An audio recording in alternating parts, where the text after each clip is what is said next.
already know the drill. We back again with another episode of Buckle Up with the Boys. Don't forget to like, comment, and subscribe.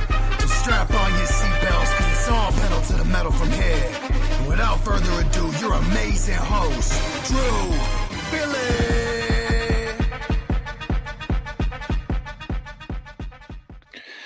Welcome back to another episode of Buckle Up with the Boys, here with your host DB and host Trevor Dinsmore. Trevor, how are you doing on this? It was actually a beautiful fall day. Oh, dude, it's leg day at the gym, so I'm a little worn out. Not gonna lie to you, but as I always do with this show and anything involving really you, I'm gonna power through. Yes. We'll be good to go. Yeah. No. A lot of news we're going to go over tonight. Yes, we'll talk about the debacle of the Steelers. Yep. Also, if you did not see Mike Tomlin's presser, you'll see me get a little hot in my pants. But stick around for Trevor's segments. What's more likely, yeet or no yeet on a scale of 1 to 10? Are they fucked? And then debate time with me later. I know if you've seen our live episodes with the watch parties, you haven't got to see the side of us yet. So, the Buffalo Bills rode running back James Cook to a blowout 40-9 win over the Carolina Panthers, with the running back gashing for 216 yards and 19 carries with 2 touchdowns.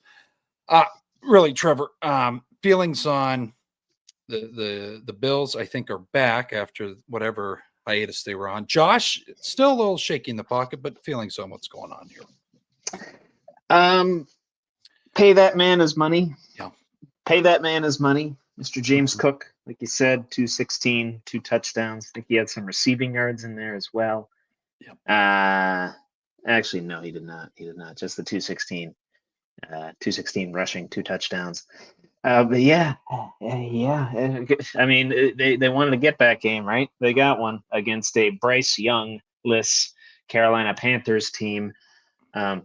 No worries about this victory, right? In that household, like no concerns, really, none. I was going to say, normally the Bills, they're like the Steelers in a lot of ways. They tend to make it a little bit closer than it should be. They make a lot of people nervous. They make their fan base nervous. And as a wise man once said, nobody circles the wagon like the Buffalo Bills. No circling the wagon this time. They just took the wagon and ran over the Carolina Panthers, backed up and then ran over them again, backed up and then ran over them. Again, dominant victory through and through. Nothing bad to say about the Bills in this one. Yeah. I mean, yeah, you could say, yeah, Allen, they didn't have the passing yet. Didn't need him. Yeah. If you could run the ball, run the pass type offense, and you're running the ball like they ran the ball, they averaged 7 yards a carry, mind you. Keep going until they stop you, and they really didn't. So, right. Yeah, no. And then Joe Brady basically told Deion Dawkins, guys, we're going in there and we're going to do what we do best. And so basically everybody was aware James was going to have a big day, James Cook. But no, I think what Mr. Brady didn't realize, he turned into a meme overnight, him already packing his shit up. I think with 4 minutes left on the clock. Yeah. So it's like, right. That in tandem with the potential NCAA rumors, you might be going to the one of the many teams that'll be needing a coach after this carousel runs its course. Yeah, no, and the money's there. So I mean, it's well, yeah. I mean, look at the payout that Brian Kelly's getting at LSU, $54 million buyout for his family. So there you go. Yeah. No, Cook became only the 4th player in NFL history with 215 plus rush yards and 2 plus rushing touchdowns on fewer than 20 carries in a game, joining Derrick Henry, Bobby Mitchell, and Bo Jackson. So, I mean, elite list. I don't know who the hell Bobby Mitchell is, but yeah, the other two guys, pretty good company. I'd say 2 of the toughest SOBs the game's ever seen. Yeah. So no. Yeah, he averaged. Looking at the box score right now, 11 yards a carry, 11 and a half. Jeez. Yeah. Wow. Yeah. Keep handing the ball. No. I'd criticize the offensive play calling if they tried to force the pass. Thankfully, They did not. Yeah. Joe Brady's just like, nope, run the ball. Yeah. We're good. No, but then swinging over here, Baltimore Ravens franchise here. Very interesting situation. Baltimore coach John Harbaugh called his team injury list mix-up an honest mistake after Ravens listed Lamar Jackson as a full participant in practice Friday. then retroactively changed the designation to limited the following day. Nobody's trying to hide anything, Harbaugh said after Baltimore's 30-16 win over Chicago on Sunday. So I guess I don't fully know what happened here, Trevor. It seems like they lied, saying he's going to play, and then he ended up not playing. Is that? I did read an ESPN article on that very same subject that in which Harbaugh did indicate that sort of stuff doesn't necessarily go through him all the time or any of the time. Mm-hmm. It's usually the trainers, personnel underneath Harbaugh that make that, final say in whether a guy's questionable, doubtful, out, whatever designation they want to toss on him and whatever they list him as a participant. Mm-hmm. And there's a key difference here too. He was listed as a full participant, sure. He went through a full practice, but he did not get first team reps. Oh, okay. Did not get first team reps. So it wasn't technically a full practice. I mean, I guess he had like a full workload of drills and what have you, but did not get first team reps in practice. So it seems like an honest mistake. I don't know why there would be any incentive to misreport that. Right. And I know a lot of people in the fantasy world were pretty upset, including my opponent. Yes. My opponent in my work league ended up kicking my ass anyway, so it didn't really matter. Right. But I know that upset a lot of people, struck people the wrong way. And I know the NFL disciplined the Ravens. I think it was it like a fine of $50,000 or something? Oh yeah, 50,000. Is that what it was? Mm-hmm. 50,000. Yeah. So, yeah, I think this is one you can brush off. Don't worry about it. It's not really a thing.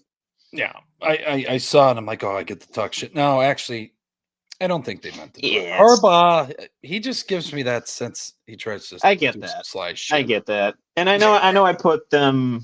I think I put the Ravens. I put the Ravens on the shit list, or maybe it was Harbaugh specifically. I think it was the Ravens.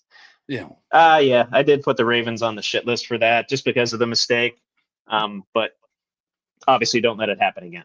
Yeah, I'm okay with them on the shit list, but anyway, it's the. I mean, they're on the. I have a recurring one, and then I have like a permanent one, if you will.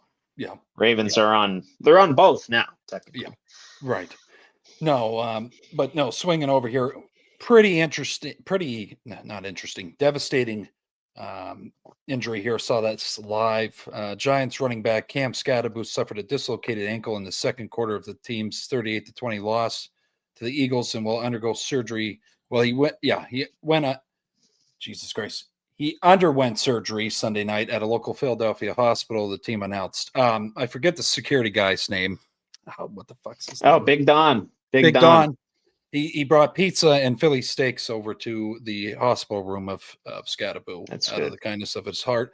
But I'll say this, impact of him being injured, Trevor, also the impact of you've probably seen videos of the injury. It's not pleasant. So I tell our viewers, if you're looking to watch that, you're going to cringe. Look pretty fucking gnarly. And to give the guy's full name, Dom DeSandro. Dom DeSandro. That's it. Oh, yeah. Nice dude. Paisan.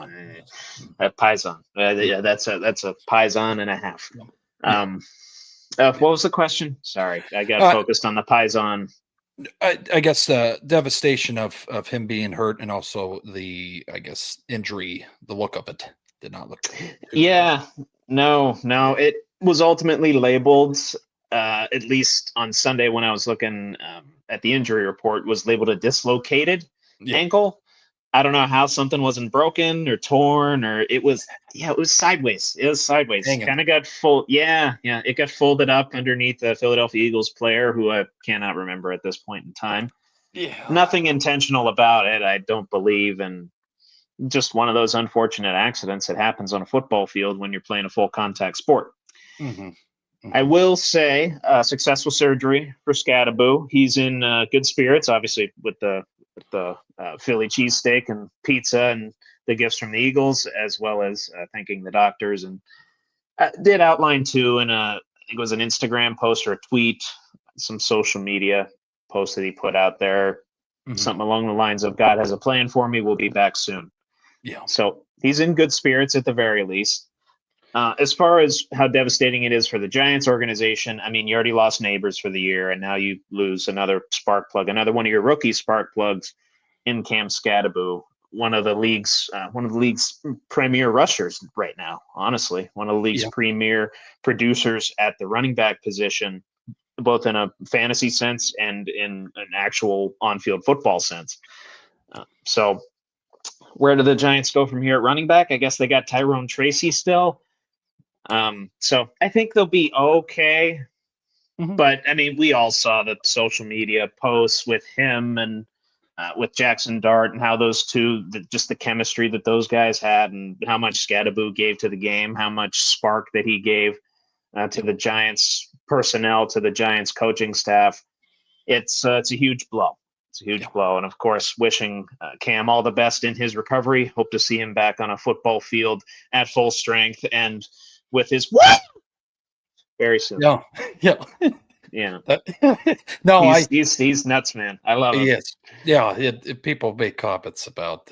And it's not a great joke, but they're like, Cam Scadaboo isn't scared of CTE. CTE is scared of Cam Scadaboo. It's like, yeah, maybe he has some stuff going on, but he's a hell of a football player. I will say that. I love him. Fun to watch him play. My favorite video is, dude, where he's like just headbutting a brick wall. Yeah. Before an Arizona State game. I think it was in his senior year, last year, the year before. Yeah. No, when you said in the draft this guy was special, and we got to see it. And I hope he comes back strong. I really do. Give myself a nice little for that one.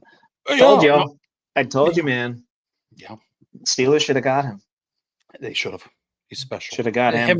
Oh God, Warren and him. Oh, that would be. You know how awesome that would be. Both of those guys are like the same person, only Scadaboo's just more psychotic. Yeah, he loves contact. He seeks out contact. Yeah, it's beautiful. Yes, it's a beautiful thing. I mean, like I said, he might only last like 5 years in the league, but it's going to be a fun 5 years. Yeah. No. So going over here, this is going to probably be the meat and potatoes of my news coverage. Sure. We're going to go over to the Steelers game. God. I alluded to it on Sunday night. Did not realize that it was actually reported. But Aaron Rodgers is being seeked out by the Steelers for another 1-year deal after this season. I guess feelings on, I know we both agreed, but after seeing that game, Trevor, against his old team, are we still comfortable with him coming back if he wants to come back? Yes. Okay. I know it's a one-word answer. I know it's short, sweet, and to the point, but yes. Now, I'm going to throw another question at you. Watching the press conference today with Tomlin, are we just doing a patch job to buy him another year by signing Rodgers?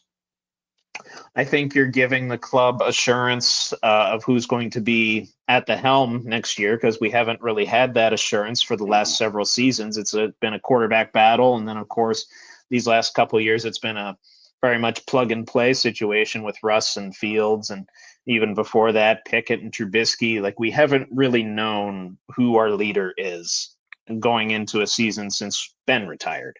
Oh, God. And even when we had a faint idea of who it was going to be, that leadership came from Kenny Pickett, who is, say what you will about him, he is a Super Bowl champion. Did take the last snap of the Super Bowl. Yes. And that's about all I can say that's nice about him. But I like it from that perspective. And like I said, if he's willing to come back and if he can play even at this level, that's totally fine. You would think if Rodgers plays at the level that he's been playing at and the defense on paper, what it was supposed to be, not giving up 4 straight, I think it's 4 straight 30 or 2 straight 30-point games. Yep. And 4 straight high passers, passing yards, quarterback high passing yards on the season. I can't apparently say that phrase correctly, but you know what I mean. Yeah. All that to say, bring Rodgers back, please. And if we can get that assurance, the sooner, the better. Just for everybody, and then we'll go into the Steelers game. We had a lot of emotions towards the end of that game, so I don't think we fully gave what we felt about the game. But anyways, Kenny Pickett, Trubisky, Mason Rudolph, Russell Wilson, Justin Fields have all taken over after Ben. So through 6 games this season, Rodgers has so far outperformed them all. 68.6 completion percentage, 211 yards passing per game, and then 4 to 5 touchdown to interception ratio and 105 passer rating. Are all his best since the 2021 MVP season in Green Bay. That is something to note. Real quick to correct you, 16 to 5. 16 to 5. Oh, 16 to 5. Yeah. Touchdown interception ratio. Okay. Which that's those 16 touchdowns tied for third in the league right now. I don't know. It's not him. So and it wasn't him on the Jets either. No. But I'll let you go first with the current state of the Pittsburgh Steelers organization. Can't believe I'm saying this. The offense is not the problem. No. The offense is not the problem. We put up 25 points at a home game on a Sunday night. Yes, I know one of those was basically a garbage time touchdown. I understand that. Should we have converted some of those field goals, those long field goals that Boswell's magical leg kicked through the uprights, 3 from 50 plus? Yeah. He's so good, man. I'm gonna buy his jersey. I think I'm gonna buy his jersey. You have to at this point. I might. Yeah. I don't really know who else. I was thinking about it too. I'm not gonna lie. Yeah, I might. We'll see. Yeah. But anyway, you give up 35 points and what was it, 360 yards passing to Jordan Love. I know I went through the stats on Sunday, so I'm not going to reiterate them again.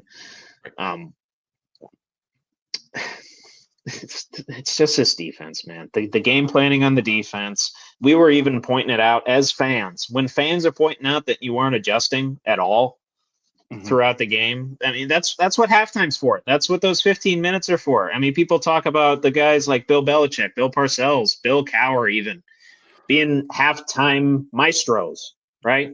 Learning to adjust on the fly. And Tomlin was at one point that way too. Yes, it was. Just has not shown up at all this year. I mean, the defense has shown sparks. I'll give them that in first halves of games. But in the second half, they just fall apart. Whether they get too tired, whether the opponent just kind of figures out what we're doing, which was definitely the case in the Green Bay game. Matt LaFleur on the other side, Jordan Love, 2 very, very smart individuals. They know what the hell they're doing over there in Green Bay. Yeah. It's not something I thought I'd be talking about. Going into, what are we going into, week 8, week 9? Did not think defense was going to be the issue, especially with all the signees that we had. I thought it was, if anything, maybe the offense sputters every now and again. And yeah, sure, we had a good game against the Browns. It's the Browns. It's Cleveland. Even Myles Garrett's getting pissed off with the Browns right now, which is hilarious. I love it. Yeah. Super Bowl my ass. We all knew that. It's like, that's what you wanted, pal. That's what you stayed. got. Yep. It's the way you stayed. It's the way you stayed. All that to say, very disappointed so far in this defensive unit. Oh, and yeah, I guess we had a great game against the Patriots, even though we gave up a shit ton of yards, somehow forced 5 turnovers. Like, other than those 2 performances, the defense has not been good at all. It's been abysmal. Just giving up wide open passes left and right, giving up record-setting performances to the likes of Jamar Chase and, well, hell, even Tucker Kraft. We let Tucker Kraft run all over us. And I know he's a great tight end, so not to take anything away from him. But just a wide open space that he had to run too. And I don't know. Now, Deshaun Elliott, if he gets his head around on that freaking lob pass. Oh, yep. That's a whole different ball game. Yeah. But yeah, just those types of little things that they're not doing right, mental mistakes, guys not being at the right place at the right time. And then the game planning and the coaching not doing anything about it. No. That's what concerns me. It's No adjustments. not good fundamental football on the defensive side right now, and we're not doing a damn thing to correct it. No. Terrell Austin's not doing a damn thing to correct it, and people are calling for his head right now. Pissed. And I know people are calling for Tomlin to, maybe relinquish some of the play calling duties on the defense, and just getting pissed at him for just not adjusting at all. Yeah. I don't know. Changes, like actual changes, not Tomlin changes where, we plug in a piece here, we adjust one little thing here, not Tomlin, like actual changes need to be made, and they need to be made right the fuck now if you want to take advantage of this last leg of Aaron Rodgers' career, and as well as the offense doing pretty damn good so far.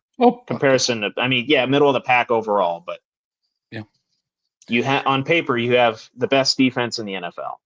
Yep. Strictly on paper. This game is played on a field. Yep. And on the field, they suck. Yeah. No. And we're also getting 100+ yards before halftime. So that's a plus. It's nice to see. Yeah. On offense, I mean. On offense, you mean? Yeah. Okay. So you sit down and you watch Tomlin's presser on Sunday night, or you go to the one today. I did not see this, so this will be enlightening for me. Can't wait to hear it. You could be sitting in the beautiful stadium down there in Acrisure Stadium with Tomlin. Mm-hmm. This is the conclusion I came to. And if you released a flock of ducks, okay, and you told them, hey, these are ducks, okay, and you watched them fly by in their, their V or whatever the fuck, however they flock, and then you sent a geese out after that, okay, and then they flow and then they go past Trevor, okay, and then you go to him, okay, which one flew first? He would say the geese. This is how opposite this motherfucker is. He is the whole press conference. He is degrading the offense after actually going after Rodgers on the pass game. I don't know why we're doing that towards a Hall of Famer. And then he did not talk anything about the defense's shortcomings. There was no comment about that. None. Except the Tucker Kraft play that you alluded to. That was the only the Sean Elliott Tucker execution on that play. But he crucified the offense.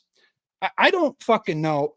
And I wanted to ask you this mid me fucking talking here. How's he calling plays if he doesn't have a play chart in front of him? Did any? I'm just index card.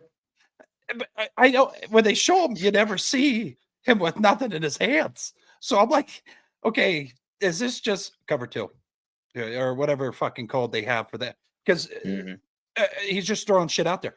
He is so, I think, comfortable. Maybe you could, I guess, make the comment like we've made the joke of. Franklin was comfortable in Penn State. That's where Tomlin's at. Oh, I'll do subpar. Oh, I'll get us to 500. I'll keep the, non-losing seasons going. And I'll just keep collecting my check. That's just, Cowher called him out. You can also, if you're a big Steeler fan, listen to what Cowher said they need to do. Is he watching that? Maybe he's so stuck in his ways he doesn't want to hear. I doubt it. Yeah. I doubt it. Because he's his predecessor and he, hired after him. But, the only fucking Super Bowl you won was with his fucking team. I mean, just want to throw that out there for it. Yeah. I'm not on Tomlin's boat right now for the first time in the years he's been there. You bring Rodgers in, you make it exciting. You see that he can produce, but the whole press conference after a game you should have won, and you gave up 35 in your home stadium, you crucify him. I don't know. How about we talk about TJ?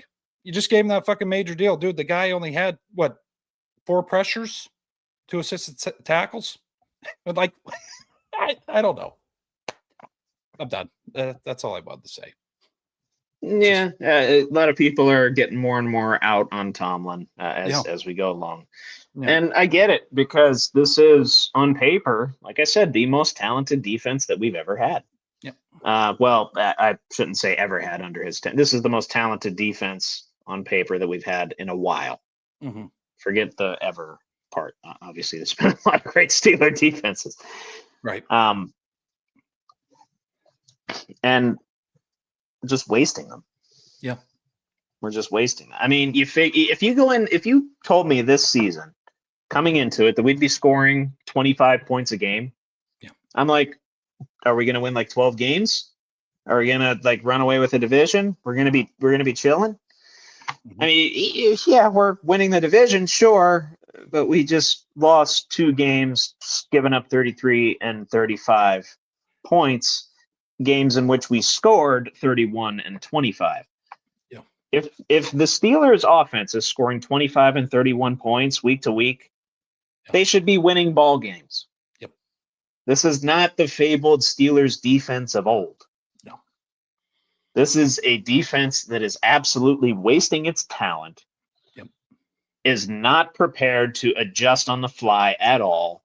I'm thinking one of the worst game planners at the defensive coordinator spot in the NFL right now in Terrell Austin. Mm-hmm. He has worn out his welcome very quickly. Yes. Yeah. This is not a unit that I'm proud of right now. No. Do they have a lot of time to switch it around? Sure. Mm-hmm. Patrick Queen, I know, made some bold statements in the media as well. Yes, he did. Said, "Hey, we're going to turn this thing around." Okay, you got to put it on the field. You got to put it on the field. Yep. I don't care how many skirmishes or how many sacks or whatever that Jalen Ramsey gets involved in. Mm-hmm. I don't care that Cam Hayward is hustling 60 yards down the field to make a tackle. Yeah. Just the mental mistakes are taking over. Mm-hmm. Mm-hmm. Broderick Jones. Yeah. If I see it on Sunday, Trevor. No, I get it. It's always Broderick. It's always him and Metcalf. It's kind of well. And I was going to say, I know that's on the other side of the ball. Let me finish on the defense real quick. Yeah. And go in on them. Yeah. I'm gonna use a phrase that has ignited a lot of division. I guess in the country, playing off a bit of a political phrase here. Make the Steelers defense 2008 again. Yeah. Make the Steelers defense 2010 again. Yeah. Right. If you put that with this offense, oh my, we're talking prime Ben years, man. Oh yeah. All day. And we've been starving for that. I know we're spoiled. Been starving for that for a little over half a decade. Yeah. Yeah. It's getting close. Mm-hmm. Yeah. Yeah. And it's been coming up on 17 years since we won our last Super Bowl. Yeah. Which I know there was a big hiatus between the 70s and 05, but still. Yep. Yeah. No. Something to mention. Anyway, you wanted to go in on the offensive side of the ball a little bit too? I just don't know how he can see what's going on the field. And, he's given an overview of the Packers game and you make no comment towards it. Broderick, what, year three? Three. I'm going to give him veteran status. I think. I mean, he doesn't act like a veteran. No, he doesn't. He's supposed to be a leader on that offensive line. He's really not. But him and Metcalf, I just don't know how you can't comment on the mental mistakes on their end. I mean, Metcalf doesn't get the penalty, Trevor. We're okay. I mean, that totally just killed the fucking drive. We need to make no mention of that. Multiple drives were killed by penalties. Yeah, but I don't know if Tomlin's just not comfortable calling guys out in the media. I know that's sometimes he likes to tiptoe it. He's done it, but he's not. Doesn't happen often. It's always a fucking mind game with that guy. I can't figure him out. It still can't. But I think that's a discussion that needs to be talked about with Art and the offensive line coach.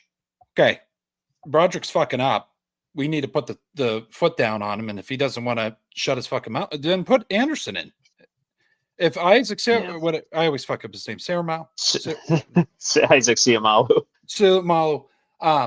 If he comes back this week, bench Broderick's ass, put Anderson over there. I don't give a fuck if he's not good into left tackle.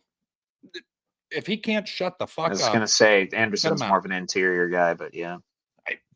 or But put Darnell he's there. he's played that extra Yeah. extra offensive lineman spot and swung out on like pitches and stuff like that. Yeah. Or you could put Darnell in there. Fuck it. Yeah. I mean, you've talked about making him an offensive lineman anyway. Yeah. Just shove him in there for the game. Yeah. Do you think? Yeah, I don't know. Would they? I guess that was a big discussion when Canada was there. He wouldn't come down to the damn field. Yeah, I don't know. It's a case by case thing, my opinion. Yeah. It's whatever the coordinator is comfortable with. It's whatever the green dot on the defense is comfortable with. It's not really a does this work or does this work thing. I don't know any data or analytics that say one way or the other on that. Yeah. It's got to be a case by case thing. I mean, until this year, Terrell Austin and Mike Tomlin, obviously, all those guys have been on the field during games. Yeah. And the play calling then was good. At least the talent was maybe enough to overcome. Yeah. I'd have to go back and look at some of the footage, but yeah. No, I don't know. I honestly don't know. I don't think it makes too much a difference. Okay. If I had to lean one way, I would say yes, because you're seeing the game from a bird's eye view rather than from the sidelines. Mm-hmm. But again, it's a case by case, team by team, culture by culture type of thing. Okay. Yeah, no, and then one more thing, and then just going over to the Jets getting their first win against the Bengals because I had to throw that in the Who Day. Justin Fields. Justin Fields. Darius Slay. Let's talk about not bringing him back next year. I would be okay with that. Yeah, I think he might retire after this year anyway. He's not having a good year. He can't really tackle. No, and Ramsey can still tackle. Yeah, and then we want to talk about Marquez signing. We wanted a weapon. It's a bit of a nothing burger for me. Can I just ask? So we got Mike Williams. Who was the other guy we fucked around with the year before? 2 years ago. It's a great question. I forget who was our lead receiver 2 years ago. Pickens. Yeah, Pickens. It was post Deontay, right? Yeah. Let me look that up for you. I'll let you go in while you. Can we quit signing and it just seems like every year we keep signing veteran kind of subpar wide receivers. We make it a big deal, like Mike Williams. Oh, it's a huge signing. We threw it to him, or he had 10 catches, and he was thrown at 15 times. Like, why? Oh, who was it? Allen Robinson. He just traffic cone. Traffic cone. Yeah, that's him. Okay. Yeah, I forgot. That was also Van Sinkerswim last year. Van Jefferson. Oh, I don't know what he does. He's out there, but he's there. Makes some plays every now and again. So, Scalen, if you're going to be a traffic cone, we have another year of that. We could talk about a traffic cone on the field, Trevor. So, sure, that's great. Hopefully, maybe he helps. Calvin Austin showed out. I felt okay in the game. Roman Wilson too, but yeah, he's an explosive play guy. He was that with the Packers and the Chiefs. Yeah. I don't know. Maybe he'll open up the field a little bit more vertically. We can give our slot guys the ball in open space. I mean, we saw what Roman Wilson and Calvin Austin are able to do. So, is he a true number 2? I think we have all 3. I'd rather have. Yeah, I think so. I'd rather have an Olave. I'd rather have a Jalen Waddle. Hell, part of me even wants Rashid Shaheed more than Valdez-Scantling because I believe Valdez-Scantling's been sitting on the couch. Yeah. So. Yeah. 49ers his last stint, right? If I'm not mistaken. I think so. But they never played him. So. I don't think he ever. Not really. No. Yeah, I don't know. That's it's one of those like. All right. I mean, you did what we asked, sure, but you did the bare minimum. Yeah. You didn't trade anybody away. You just let's go sign this guy off the couch. It's fine. Fuck it. We'll silence the crowd. Here you go. we got somebody. No, that's not who we wanted. We wanted Olave, but that's okay. It's like asking for a sandwich and then getting 2 pieces of bread with cheese, not even grilled. Yeah. Thanks. Thank you so right. much. Yeah. No, but let's see if we're frustrated next Tuesday after the Colts game. So we'll keep moving on here. I got a bad feeling about that game. The next 2 games I have fucking nuts. Who's after that? Chargers. Mm-hmm. I know we historically I weirdly have a worse. It feels weird to say it, but I think we're at the point where we can consider the Colts real. I'm more nervous for the Colts game and Tyler Warren tearing us up for like 200 yards. Yeah, it's beautiful. Could be bad. Yeah, no. But Cincinnati, the winless start for the New York Jets took a toll on Justin Fields. At one point in the run up to Sunday's game in Cincinnati, he found himself laying down in the closet and crying. Helped by the support of family and friends, Fields got up and then he rallied his team. Breece Hall rushed for 2 second-half touchdowns and threw a 4-yard touchdown pass to Mason Taylor with 1:54 left on the clock, helping Fields and the Jets edge the Cincinnati Bengals 39-38.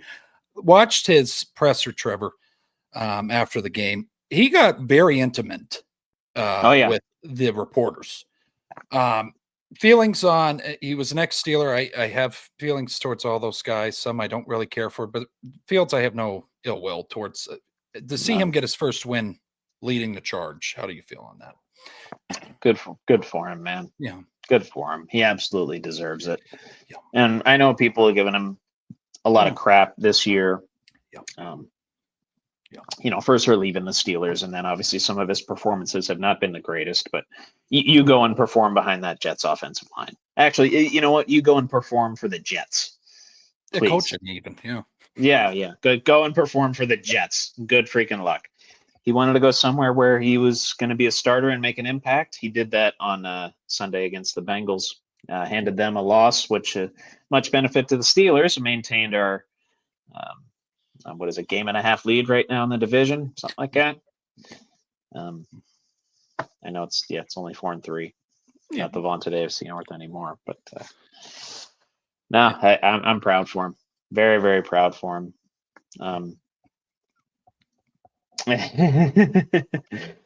Hey, don't knock intimacy, man. Don't knock intimacy. It has its place. It has its place. Maybe not always on a football field, but at least he also, gave glory to God and all that stuff. Oh God, yeah. No, it was. And I respect anybody that professes that on a national stage like that. Yeah. Especially in a medium that a lot of times tries to silence that sort of stuff. Yeah. No. No, we're happy for him, and they just it was a different. Just watching the highlights, there was a different feel to that game, and I just felt like we panned right to it after the Bills game, and I'm like, oh shit, okay, hold on, the Jets might beat the Bengals. Okay, I'm not getting up. I'm watching the end of this. Yeah, game. Sit down. Yeah, so I had to piss, but I'm not gonna. No, I'm not leaving. Gonna hold it for a minute. Yeah, and then it all worked out for him, but. No, we'll see if the Jets can get 2 wins, but saw it down a little bit for Justin Fields because I didn't realize how bad it was affecting him, the noise. We weren't talking about him, but it was just it's good to see. It's football in New York, man. You're under a microscope constantly, and more often than not, that microscope, it'll. It's like what's that? What's that thing where you use the sun and then you kill an ant with it? I forget what that thing's called. Microscope. No, not a microscope. No, it's not a microscope. It's something else. Yeah, I'll think of it later. Yeah. But a lot of time I equate it, being a quarterback in New York, I equate it to that. Oh yeah. Yeah, like you're cooking under that hot sun, under that beam of light that's right on you. No. And magnifying it's not glass. easy. Jesus. Thank you. Magnifying glass. Yeah. Good call. Yeah. Thank you. That was going to bother me the whole time. You Googled it? No, I was like, fuck, what is that? Oh, you thought it? Yeah. No, because I used to watch one of the weird kids in my neighborhood do that to ants. But anyways. Well, that's what New York does to its quarterbacks. I hope he's doing well out there wherever he gets. But no, switch it over here. Last piece of news I have. Thank you, Adam. New England Patriots quarterback Drake May ignored the MVP chants from Foxborough fans, which rained down during Sunday's 32-13 blowout win over the Cleveland Browns. Trevor, this guy's going off, and he's looking like who I thought he reminded me of in Josh Allen, a young gunslinging, fuck it, no one's open, I'm running the ball. Sky's the limit for the Patriots this season? I would say so. Okay. Yeah. I would say so. Yeah. I mean, 6-2. Only 2 losses are at home by 3 points and 7 and 7 points, actually. Yeah. So they got 2 one-score losses at home. Otherwise, a lot of their wins, especially their last 2, 31-13, 32-13. They also walloped the Panthers earlier in the season, 42-13. They like giving up 13 points, apparently. They do. Yeah, so it's kind of a commonplace thing for them, which, that's definitely a good thing. But, more on Drake May here, if I can click into his – here we go. He's got, 5th most passing yards in the league so far, tied for 6th with 15 touchdowns, only thrown 3 interceptions, which, if you're comparing him to Josh Allen in the interceptions, he's taking care of the ball pretty well. Then in his last 3 games, all above 220 yards passing, had a 91.3 completion percentage against the Titans, by the way. Something very impressive. 8 touchdowns, 1 pick in his last 3 games. Wow. Passing. Then on the rushing side, looks like, 62 and 50 yards in his last couple of games, only rushing touchdown on the season.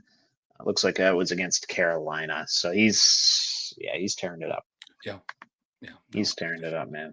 And with the way that defense is, with the way they're coached with Vrabel, they are right now what we wish the Steelers were. Who we thought they were when we played them. Yeah. They are who we thought they were. We let them off the hook. Yeah. Denny Green, R.I.P. No, but Vrabel coming in there, I didn't realize that it was going to make that big of an impact. People bitch about his time in Tennessee. Well, the organization didn't really help him in ways, Trevor. No. Kraft, I think he's okay to spend money. I mean, geez, you bring Stephon in. Yeah. That wasn't a bad little pick. That works. Yeah, that works. So, fuck, I mean, the guy was the man in Buffalo all those years. But and I was going to tell you, they got some good young talent in that receiver room as well. I mean, Matt Collins, not the youngest, but weird dude too. Dressed up as a chess piece.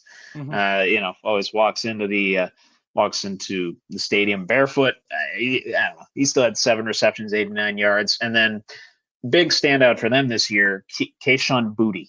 Yes. Kayshon Boutte. Yep. I remember that name from I think it was Ian Eagle talking about it. It's Steelers Patriots, and JJ couldn't stop himself from laughing. 3 for 75 and a touchdown. Yep. So he's been a big play threat.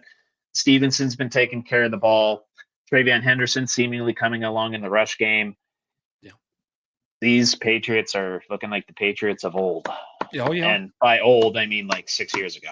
Yeah. Yeah. No, he's well, Jesus, we were young, but if you look at the highlights, he looks like a young Brady, but he's mobile. It's actually fucking terrifying. A little bit. Bit. Like last year, we knew the tools were there. He was still kind of making a lot of the mental mistakes that rookies normally make, or first-year starters.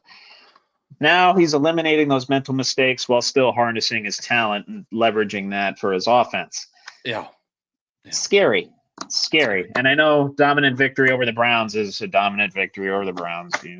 Right. But that's what you should be doing to the Browns. Oh, yeah. They have a good defense. They do. But Myles Garrett had 5 sacks in this game. People forget that.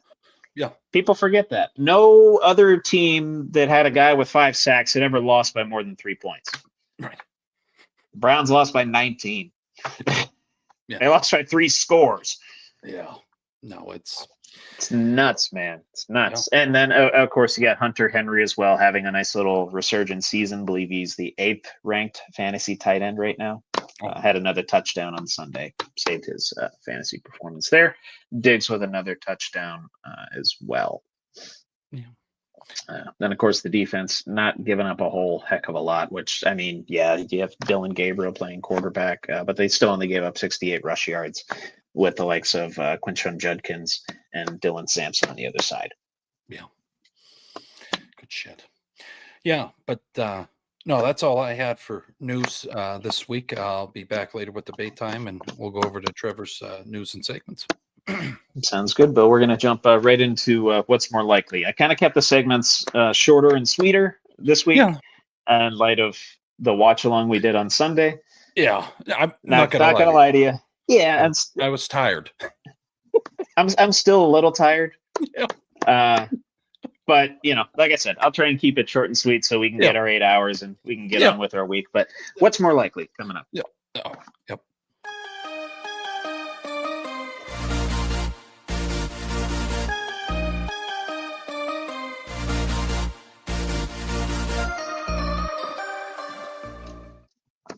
Welcome to this week's edition of What's More Likely with Trevor Dinsmore. I like the throat that you put into that too. That's yeah. Somebody's gonna clip that and take that out of context. That's probably. All right. Yeah. Well, I say a lot of those things anyway. Yeah. More likely surprise AFC contender to make it to championship weekend. The Broncos or the Patriots? Broncos currently at plus 380, Patriots plus 440 to make it to the AFC championship. Both teams leading their division right now. Patriots at 6-2. Broncos, I believe, are at also 6-2. I'm gonna go Broncos. Think Broncos? Yeah. What makes you say Broncos? I just Bo Nix is literally fucking. I'm not saying Cortland Sutton isn't a. I mean, I don't think he has what May has over there, and he's still fucking wheeling and dealing. And their defense on the Broncos side, Payton he's aggressive. Right. So that I'll go Broncos. Okay. Is Surtain okay? I know he was hurt in the game. I do not know that for sure. Yeah, let me see here. A day ago, it was reported he could land on injured reserve, suffered a pectoral strain. Oh, okay. So does that change anything for you? Having the reigning defensive player of the year potentially out for 4 games? No. We'll stay with him. Stick with him? Yeah. Okay. I like it. I like the pick. Yeah. You got 2 coaches that have kind of been there, done that. Yeah. When it comes to playoff football, obviously Sean Payton, one of the ballsiest moves of all time in the Super Bowl 44, knows how to get there and knows how to win in the big games. Vrabel has gotten there. He's yet to get over that hump. And for that reason alone, I will say the Broncos, because you got 2 very evenly matched teams in terms of talent and style of play. Defense first, run the football, a lot of toughness on both sides of the ball, win the game in the trenches, right? Yep. And obviously both teams have the same record right now. Both teams at the heads of their division and not really looking to relinquish that anytime soon. So it's going to be tough. It's going to be a battle. I'd like to see a scenario where you see both of these teams make championship weekend. It'd be interesting. It'd be a hell of a ball game. Yes, it would. Yeah. And I got to see, did the Patriots play Denver at all this year? They don't. No. They don't. They played, looks like the NFC East.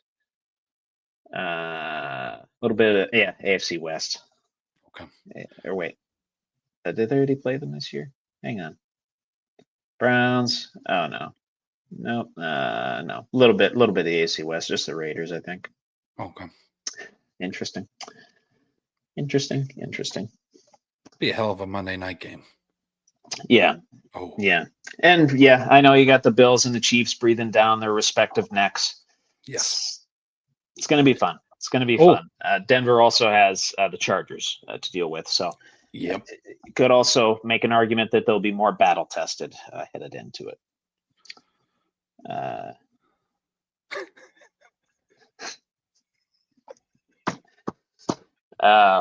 Well, I didn't think your dad would be providing content for us, but Jeff, I'd have to say the latter. I'm gonna go with the latter as well. I'd have to say the latter. For those just watching the screens, not watching the comments, Jeff Billy commented, "What is more likely, Terrell Austin making successful in-game adjustments on defense, or Drew and Trevor making defensive adjustments using only defenses from Madden 25?" Yeah, we'll go with the latter there. Yeah, and that's not a skill thing. That's just a stubbornness thing. I mean, yeah. we might make adjustments. They might not be the right adjustments. At least we're making adjustments, though, right? Right. No, Terrell Austin's not even making any adjustments. I don't think. No, He's just he's taking advice from the Beatles. Let it be. Whisper words. Yeah, it's a fucking mess. It is. No, should be meddling. Anyway. I already have the standings up for this question. Good. So as it stands right now, Tampa Bay Buccaneers at 6-2 in the NFC. South Carolina Panthers surprisingly at 4-4. More playoff potential playoff contendership from them than we thought there would be. Mm-hmm. Just as well, you have 3 winning teams in the NFC North, and the only one not with a winning record is the right now a lot of criticism heading toward KOC and the Minnesota Vikings. Yep. For how they're handling their quarterback situation. Not good. So more likely the NFC North gets 3 teams into the playoffs, or the NFC South gets 2 into the playoffs. Ooh. NFC South. Think so? You think the Panthers make it, or do you think the Falcons resurge a little bit? I hope the Falcons resurge. I mean, they were seriously when they played the Bills and they put Bijan out at wide receiver. I'm like, oh shit. Okay, this could be a fucking playoff team here. Yeah. But now Penix is down right now for I don't know how long, but it's a couple weeks. Yeah, I could say Falcons. Maybe it was. I think it was just a bone bruise, so it might have just been this week. Okay. And Kirk fucking struggled. Not good. Wasn't good. No. Penix, as of a day ago, per Raheem Morris, is day to day. Oh, okay. With that knee injury, the bone bruise. Yeah. I'll go NFC South then. Mm-hmm. Okay. Yeah. I was thinking the same thing. And I'm thinking if anybody's going to make a little bit of a resurgence and get back to, what we thought they were, or what we sometimes think they are. I mean, they're a different team every week. It seems like. Yeah. I think it would be the Falcons, and then eventually the Panthers fall off. The Panthers got a decently tough schedule going forward as well. And then Tampa Bay is Tampa Bay. They're just battling through injuries to key guys all over the place. It's nuts what they're doing. Their defense, like I said, scored 25 fantasy points in standard leagues this past week. Yeah. It's nuts, man. It's not. They're just finding all kinds of ways to win, and they're going to get Godwin back soon. They're going to get what's his name, Bucky Irving back soon. Yeah. They're going to be dangerous. Yeah. And we know how big of a gamer Baker is, but man.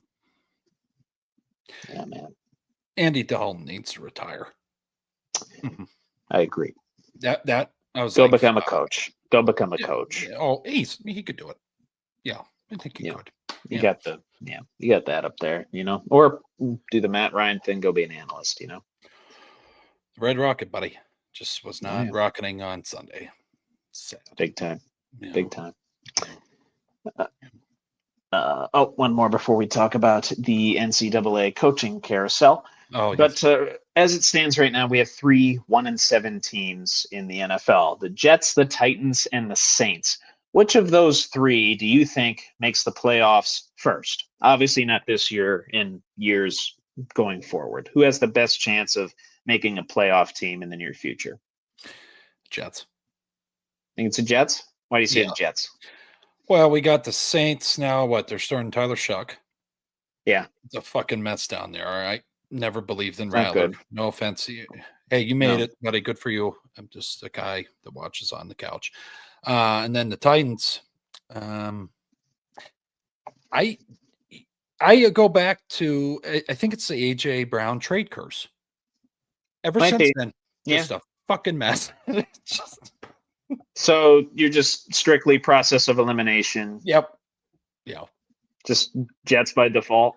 It's interesting. Yeah. And you got the head coaching situation with the Titans. It's up in the air. Jesus. I got the interim right now, but get James Franklin over there. That'd be cool. Anyways. Oh God, you want to? No. He's staying in college, dude.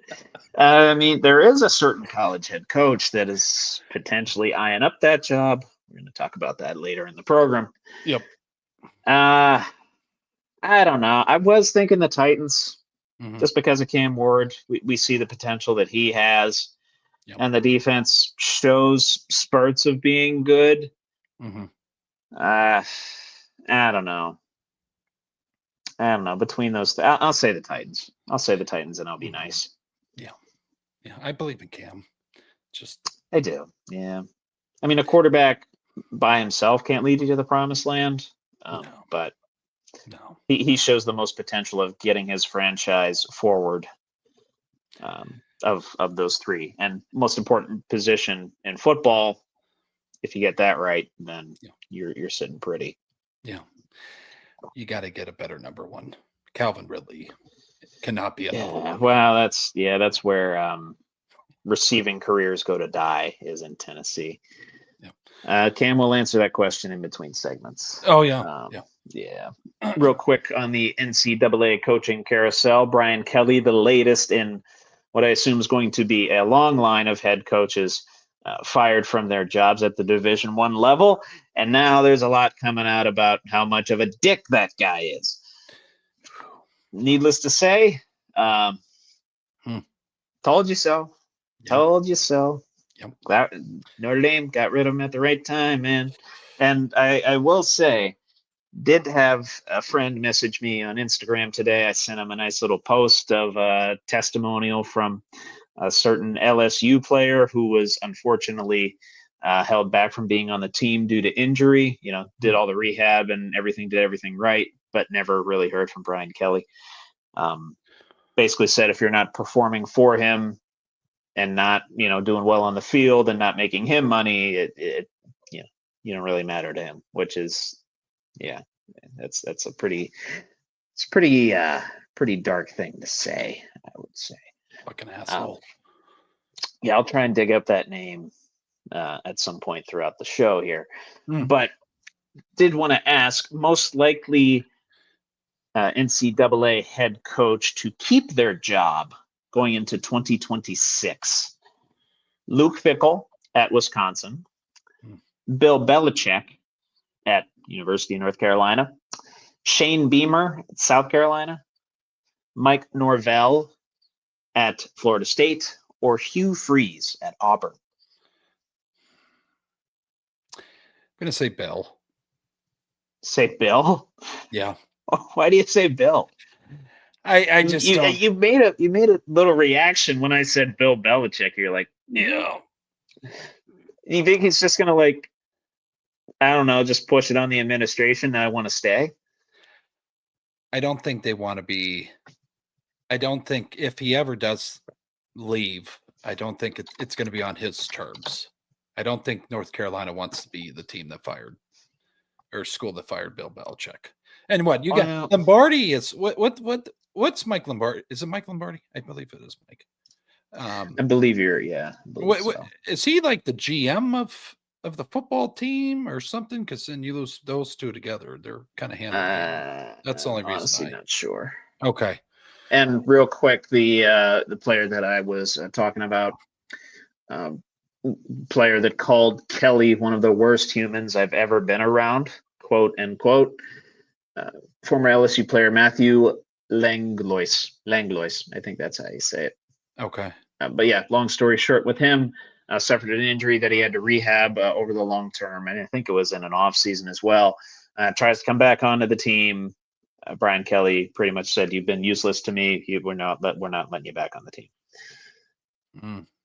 So, and that's just one story. That's like the most extreme story. And then, like I said, there was a friend of mine messaged me in a group chat saying that he knew a former staffer for Notre Dame when Brian Kelly was at Notre Dame, echoing the same sentiments now that all this news is coming out. So, so just to give a little background to this question, and then I will say, it's not going to be Norvell. Okay. I think Bill's getting fired. I'm sorry. I just don't think it's a fit. It's just not a fit. No. Hugh Freeze is pretty well worn out his welcome, although they've been patient with him. I think it's between Fickle and Beamer on this list. I'll say Beamer. I'll say Beamer because you got a lot of like higher ups and a lot of people calling for Fickle's head right now. A lot of fans calling for his head as well. So I'll say Beamer. Yeah, I'll say Beamer. Quite frankly, though, I don't know if any of those coaches are going to keep their jobs. Right. No, I don't think they will. I don't think they will. I saw a graph of everybody that's been fired already, and I'm like, it's a lot. There's going to be more. There's going to be more. Yeah, it's going to be a lot more. Yeah, it's going to be. And I love how everybody's saying like this. It gives me a lot of gratification as a Notre Dame fan. Yeah. Everybody's saying, "Oh, go get Marcus Freeman. Go get Marcus Freeman. Go get Marcus Freeman." Yeah. I thought y'all said Notre Dame wasn't elite. Right. You want to go get why do you want to go get Marcus Freeman? Oh, he's an elite head coach. Right. Oh. Right. So y'all like Marcus Freeman, just not on Notre Dame. Okay. Correct. Okay. Yeah. No. And I'll say this too. This goes back to what we talked about. Oh God, we're talking a year and a half ago now. NIL. It's not just adding more substance to the athlete perspective. It's coaching now. They're treating this like a fucking business. You're not producing. Yeah. You're leaving because boosters are getting real fucking hot in their seats, and they don't want their money wasted. So it's sad, but shout out to all the leaders in college sports that didn't get a grab on this. This is what we said. Hey, Saban, that's why Saban got out. He said, we're talking about what houses I'm getting these guys. We're not talking about schooling. Right. Exactly. So, I don't know. Something. No, good question, Trevor. No. Yeah, no, absolutely, my friend. No. Absolutely. We're going to go transition over to yeet or no yeet. And then before we answer our first question within that segment, we'll answer Cam's question from the comments here. But first, transition to yeet or no yeet. Gotcha.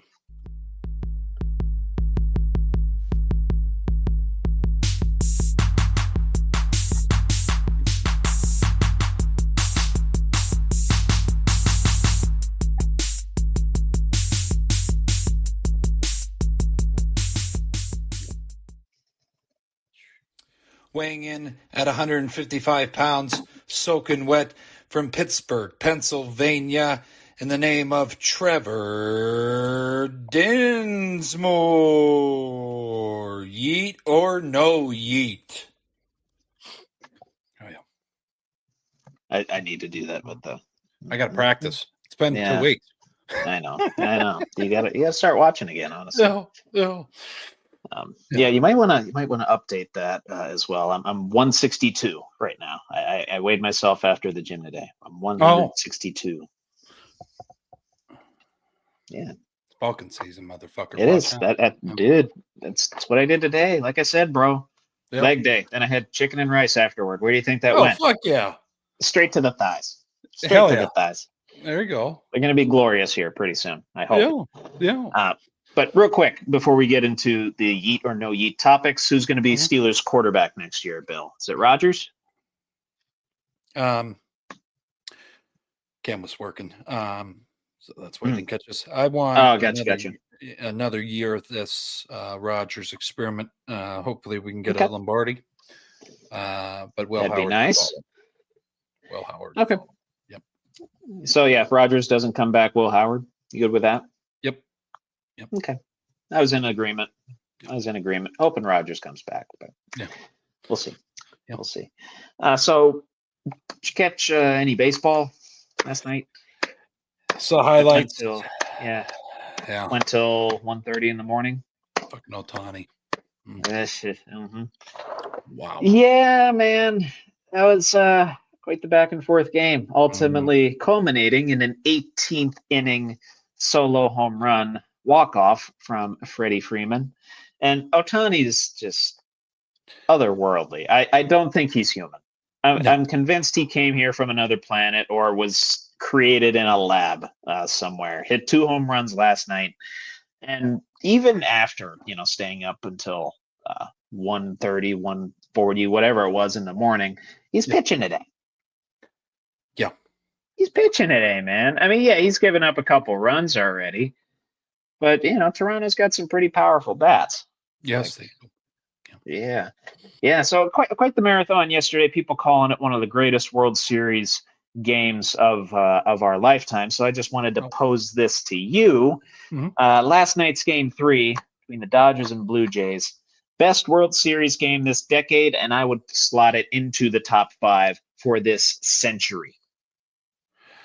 I'm going to go yeet there, Trevor. And the reason why is I am not big on watching baseball highlights, but when I saw a lot of people talking about it, I'm like, fuck, all right, I'll check it out. Back and forth. I don't know why we're pitching a fucking Ohtani. Guy just rockets everything. Just honestly, signal it. Why it? Yeah, he can hit anything too. He can hit it inside, outside. Oh, I know. And he just smoked it. No problem. Not a problem at all, man.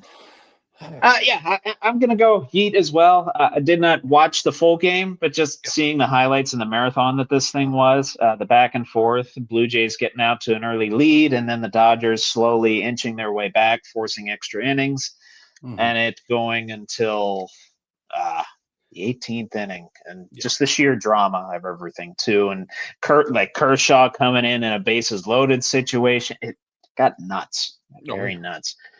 So like I said, people putting this up there with, was it Game 7 of the 2016 World Series? I remember you watched that. You were in college. Yeah. You described that pretty frequently. Game 7 of the 01 World Series with Luis Gonzalez and the walk-off. Oh, wow. The 04 series with Boston ending their 86-year drought. I think you got to slot it in right behind those 3. Oh, yeah. I'll go yeet again on that. Yeah, I'm all right. You good with that? Okay. Oh, yeah. You know what else I got to do? I'll put it right at number 5. David Freese, Game 6. I believe it was 2011. He had that triple off of the Texas. I forget the Texas pitcher's name, but I think it was Nelson Cruz was in the right field, and then he hit the walk-off to force Game 7, which ultimately the Cardinals did win. Wow. So. Yeah, you can. I think you can slot that one right at number 5. Yeah, and for this century. And why I'm comfortable, Ohtani's the closest thing to Babe Ruth we've seen. You've seen the stats, right? Yeah, and now I don't want to ask a question within the segment here, Trevor, but there's now hard speculation that he is the greatest athlete of all time. I don't know if I'm comfortable yet saying that, but he's definitely fucking making a case. Yeah, man. Yeah, I would say so. Yeah, but yeah, I'm just trying to find the article that I thought I cited with this, but never mind. I only ended up copying the the box score, the game cast. Yeah. And just an update on the current state of the World Series. Toronto up 2-1 in Game 4, top of the 4th inning, 1 out, nobody on. Okay. Ohtani's still in there pitching, by the way. Has 51 pitches so far. And he just struck out Barshow, 2 outs down. Oh, wow. I don't know how the hell he's doing it. I really don't. World talent. Oh, world. Yeah, it's stupid. Yep. Obviously, yeah, I want Toronto to win. That'd be I would World enjoy that. 3. The Dodgers have been spoiled. Okay, Plus, And I don't. they're the Goliath, right? They're the Oh yeah. one of the top payrolls in the MLB. Yeah. They got all the stars: Freeman, Otani, Sasaki. Yeah. I don't know if we have any other World Series. We talk about it all, but Vladdy. We don't. So yeah, you get it all out now. That clip they showed of him crying when they made it into the series. Now they have against the Dodgers, and then they flashed to him with his dad when he was playing. I don't know. That was a feel good. Yeah. It pulls the heartstrings. It was like, wow. It's like the moment he realized he's living out his childhood dream, and it flashes to him when he was carrying bats. It's like it's not Disc Vladdy that's here right now. It's that little kid. Yeah. It was a full circle moment. That was cool. Very nice. Yeah. Very nice. Good touch, Bill. Good touch. Yeah. And side note too, Brad Paisley needs to stop playing at these World Series games. Yeah. I mean, wonderful country artist. One of my favorites in my early country fandom. But 2 18-plus inning games in World Series history. Brad Paisley's sung the national anthem for both of them. So if Brad Paisley's singing the national anthem, just be wary. You might be in for a long night. That's enough baseball. That's all the baseball I got right now. We're going to get into the wrestling portion, which admittedly I have not kept up with as much as I normally do in these past few weeks, whether I've been busy or whether I've just been tired from going to the gym or I don't know, whatever excuse you want to toss out there for me to miss Raw or miss SmackDown or whatever. Yeah. But that doesn't mean I stay off social media and I'm not in tune with it. Right. And I see the clips, I see the videos on YouTube, Twitter, TikTok. Yeah. And I saw Jey Uso winning the Battle Royal for the number 1 contendership of the World Heavyweight Championship to face CM Punk this Saturday. 3rd most disliked video on the WWE's YouTube channel this year. Yeah. The other 2 also involve Jey Uso. Yeah. He's top 3 most disliked videos in 2025. It's I don't know whether his act is just getting stale or whether he just has a bunch of haters now and he's trying to put on his hater blockers and keep on trucking. Whatever it is, they want another star. As a matter of fact, a mega star in his place right now. A guy that a lot of people feel have earned it. A guy that, in his own words, just doesn't know how to quit. Yeah. And I think it's going to happen. It's going to happen soon. It's not going to happen necessarily when people want it to happen. But that megastar, L.A. Knight, will be a world champion either at or before this upcoming WrestleMania. Yeah. You want instead of Yeah. Mm-hmm. Yes. Think it's world heavyweight? I hope. I enjoy him. Okay. He has a motor that for the size, how big he is, like he goes, man. He's nimble, man. Shit. He's nimble. He's like 43 too. He and his mic skills, he would be a good world champion. Yeah, give it to him. I agree. Give it to him. Yeah. Do you think? How should they do it? Have him win the Rumble and then build to that? Oh, that would be sexy. Yeah. Yes. Come on, Paul. Rather than having like a big return or whoever. Yeah. Do the Rumble. No. Mm-hmm. Yeah. Do the Rumble. Give it tonight. Yep. I like it. Yeah. Okay. Yeah. Okay. I wonder who's going to carry the title until then. It's either going to be Punk or Uso after this week's Saturday night's main event. Might have to give it to Punk. That would be cool. I like seeing him. Either way. Yeah. Either way. Yeah. Yeah.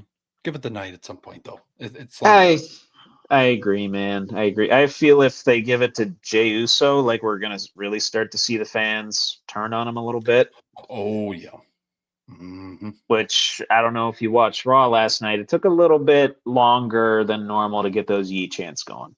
Highlights. Yep. So not good. So people weren't this going straight out with the arms. It was kind of. This is kind of it. I don't know. It felt a little bit more forced to me. Force fed. Yep. Than normal. And granted, I had not watched Raw in a few weeks, but I just remember when it was natural, and even I would be sitting I'd be sitting down right on my couch over here, eating my dinner, and I'd stop, dead ass stop, and because I'm a child. Well, I when we were watching it, I mean, me and her would get the fucking. It was like 6-7 weeks of him taking 15 minutes. All right, and they do man. He does the yeah. It's like all right. Yeah. I like that you're doing it with the kids. You have the kids come out in the aisle with you. Yeah, the kids do the yeah. And then you get in the ring and you're fucking still doing it. And Pat's was doing it with them, and now it's. And then Michael Cole does it, and when they did it twice, I was like, all right, fuck. I'm tired here. I'm tired. Let's this is. Yeah. I think people are burnt out, Trevor, and I was worried about that. I didn't know how long it would take, but I think we're there. I don't know that we're there yet. I think we're getting there, and I think we're gonna get there by the time the fans' patience is cooked. Mm-hmm. So, and I could see Paul taking him right to the fucking edge. Oh yeah. Oh well, he knows. No, he knows how to. Oh yeah. Oh yeah. Yeah. They're not saying yeet anymore, Jay. They're saying fuck you. Pull it. 4 letters, 1 word. Fuck you. That wouldn't be good. No. Maybe they should turn him heel before that happens. Maybe he. I don't know, because he kind of betrayed his brother a little bit in the Battle Royal. Yes, he did. I saw that. He's been doing some heel-ish things. Maybe this is when you pull the trigger, and then you lean into that. Lean into that dislike. Yeah. Which I know you might not be able to sell as much merch and whatever, but character development. Oh, yeah, storyline, character development. Yeah, we need that. Yep. So, not including the CM Punk Jey Uso match, we now have 3 other title matches on that night. Of course, Cody Rhodes, Drew McIntyre for the WWE Championship. Just added was Dom Mysterio versus Penta versus Rusev for the Intercontinental Championship, as well as Tiffany Stratton versus Jade Cargill for the WWE Women's Championship. Other than the World Heavyweight title changing hands from vacant to whoever wins it, 2 more titles are going to change hands on Saturday.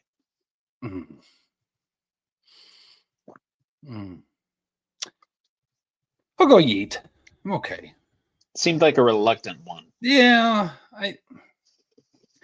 I just remember you can go no yeet. You can go against the grain here. I'm okay with. I think it's giving everybody a flavor, giving the taste of the championship. I like that. I want us to stay solid for a little while. Maybe after this, there's just a lot of change into the fucking title. Fucking hold it for not 5 months, 6 months. That would be kind of fucking cool. I don't know. I don't know. I just remember the old days. I mean, The Rock would be it'd be like 4 months, 5 months, and then he faces get the belt off of him. Yeah. But now it's just kind of here. No, fuck you. You take it. Okay. Well, and I mean, we saw with Sami Zayn, a title reign doesn't have to last forever to be meaningful, right? No. Like Sami Zayn was just putting on banger. Yeah. And eventually dropping it to the returning Ilya Dragunov, who is seemingly over with the crowd now. He does the whole, Yeah. It's pretty awesome. I've always liked him. I liked him when he was on Raw too. Yeah. But I think Cody's going to drop his belt. Okay. McIntyre, and Tiffy's going to drop her belt. Okay. Straight up, this is where you crown Jade Cargill. Oh, because she's deserved it for a long time, and she's had multiple world title shots come up short. And we saw the SummerSlam match was kind of Yep. Like, let's make this a banger and let's get the title on her, okay? Yep. And I think what you do with Drew and Cody, maybe do a double turn. Oh yeah. Okay. I mean, Cody with the impromptu match, bashing the title over McIntyre. Yeah. McIntyre seemingly making more valid points as time goes along. Oh yes, he is. Yes. I just don't want him to lose again and bitch. So maybe that'd be okay. Yeah, that'd be status quo, and I Fuck don't me like over. that. Yeah, exactly. Yeah, Delete the socials again and right. Nah, I'd go on a Twitter rant, but yeah. yeah. Maybe you save that for a bigger pay-per-view, but like, I don't know, the opportunity's there right now. Oh, it is. Pull the trigger. Yeah. So I don't know how much you keep up with the WWE rumor mill and free agents and contracts and all that stuff, as well as some of the vignettes that have recently been airing with the footsteps and the WWE says it's WrestleMania promotional material. Mm-hmm. A lot of people saying it might be something else, might be a returning superstar and just the different personas of him. Okay. If this makes sense. Yeah. You remember a man by the name of Chris Jericho, do you not? Yes. Oh, I didn't realize he wears cowboy boots. Yeah. I didn't catch that. Yeah, it might be that. I don't know. I know his AEW contract's up very soon. Probably going to sign with WWE. It's seemingly like all but certain he's going to sign with WWE and have a retirement run at some point. So considering that let's just say he's going to return for the purposes of this question. Yep. Chris Jericho returning with his Judas theme song versus the Break the Walls Down. Oh. Think that'd be cool? Are you, because I do like Break the Walls Down. I like that a lot. I'll even play that just casually. I might have to go no yeet. Okay, just a light no yeet on that? Yeah, okay. But Break the Walls. That's fine. When that came on, it's like, all right, fuck, let's go. Yeah, like, right. It's one of my favorites. Like lyrically, it's one of my favorites. The line, you're Judas and I'm your priest. Like, come on now, come on. Yeah, Judas is good though. It is. Judas is good, and a lot of people for a long time sang along with that in AEW. Yeah. Imagine it would translate to a WWE crowd that knows their stuff. Yeah. But I will go a light no yeet on that one, in that it's probably going to be easier to just use what WWE already has the intellectual property rights on. Yeah. It'd be a little bit, it is Jericho's song, so you could probably it's Fozzie's song. You could probably just bring it over, no problem. But right. There's a part of me that wants to see him come out to Judas. There's another part, a bigger part, that just wants to see the countdown again. Oh, 9, 8, 7, 6. Yeah. I will say this: if he does come back, I need an AJ Styles versus him match. Yes. The guy, the smart ass on the mic. Give me that. Smart ass against Have they ever had a match before? I don't know. Let me Google that real quick before we move on to our next segment. Yeah. Have Chris, AJ Styles ever wrestled? Oh, yeah. They did when Jericho was on SmackDown in like 2016. Okay. They fought for the US title a good bit. That's when that happened. So it's just been a minute. That's all. Okay. It's been 9 years. Yeah. No, but if he does the retirement tour, that'd be great. I wouldn't mind if they did that, but yeah. We'll see. Yeah. All right. Yeah. Going on a scale? Yes, sir. Yeah. Gotcha. Yeah. All good to go on yeet or no yeet. Hell yeah.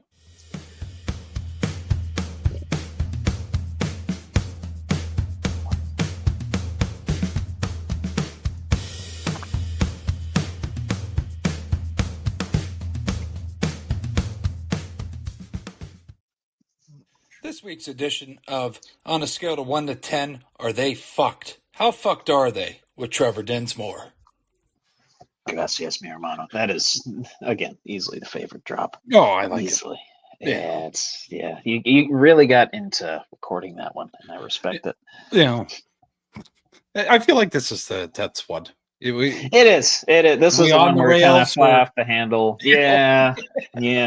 I don't know that we're going to necessarily fly off the handles with these particular topics, but we'll have some spirited conversations, if you will. Maybe not lose our shit, but we'll have a spirited conversation. Yeah. On a scale of 1 to 10, are they fucked? The Minnesota Vikings, as Carson Wentz undergoing season-ending surgery, now having to rely on J.J. McCarthy, who for them has yet to perform on a consistent basis very well. 10. I think it's a 10. Wow. Okay. No faith in the quarterback whisperer, Kevin O'Connell? No.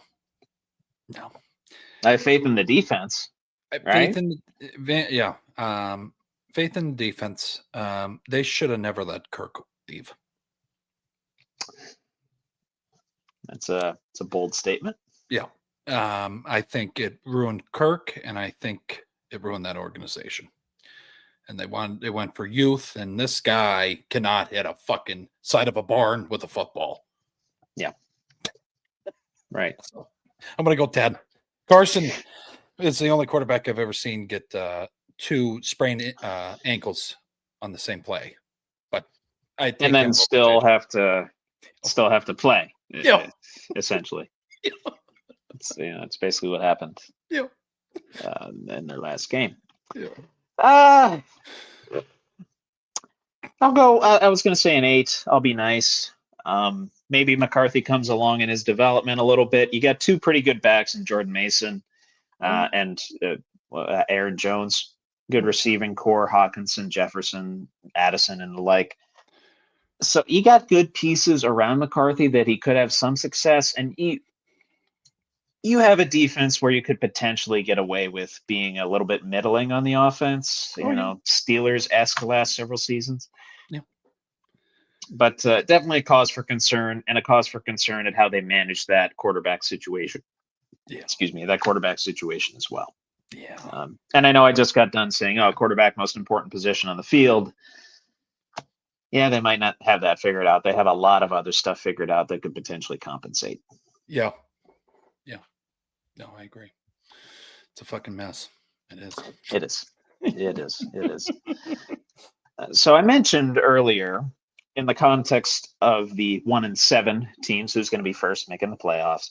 And I brought up the Tennessee Titans, and I alluded to the fact that a certain college coach might be after that job. And that is because this past week, representatives of Steve Sarkisian indicated that he might be pursuing the Tennessee Titans head coaching vacancy in 2026, leaving Texas football, who I thought was back. Now they're not back. Oh, now Arch is in concussion protocol. It's like, they came back and won this past week. Miracle victory, but I don't know. But Sarkisian's direct representatives deny these rumors, but rumors usually exist for a reason. Where there's smoke, there's fire. Yep. And so I'll just pose the question to you on a scale of 1 to 10. Are they fucked? Steve Sarkisian's chances of remaining Texas head coach going into 2026. I'm going to have to say an 8. That's Caveat. strong. Okay.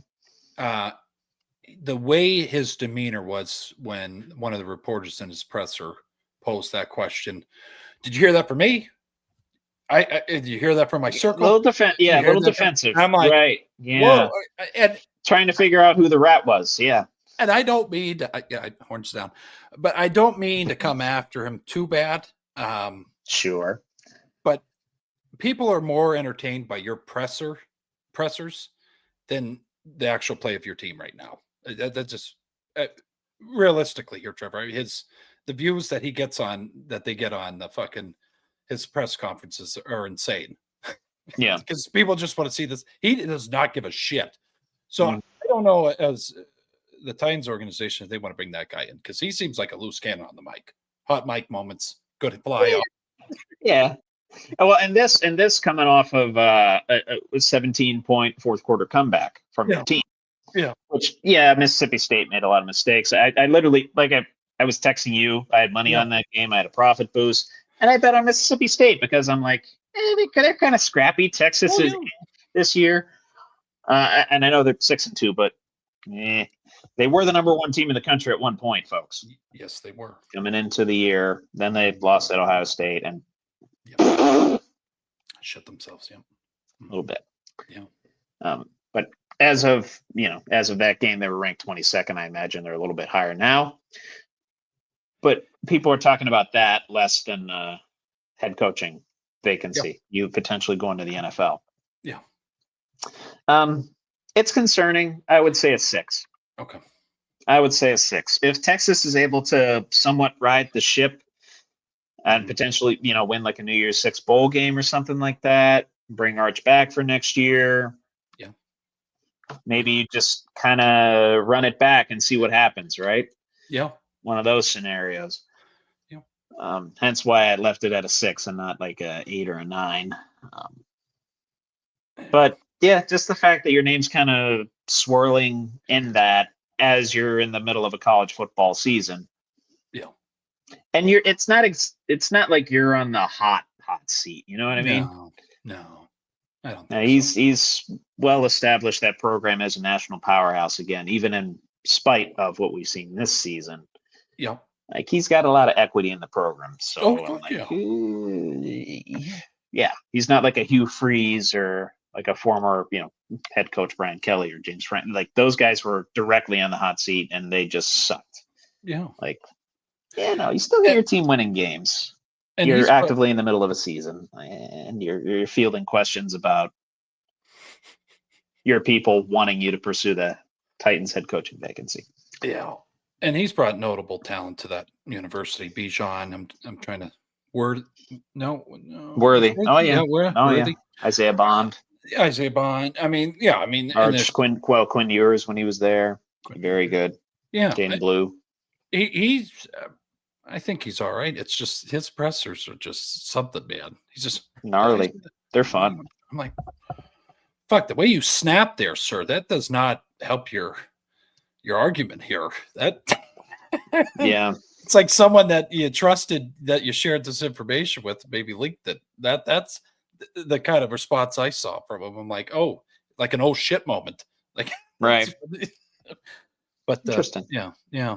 It's interesting. Interesting stuff. Yeah. But good luck to him. Whatever the hell happens. Yeah. Absolutely. Absolutely, man. Yeah. Yeah.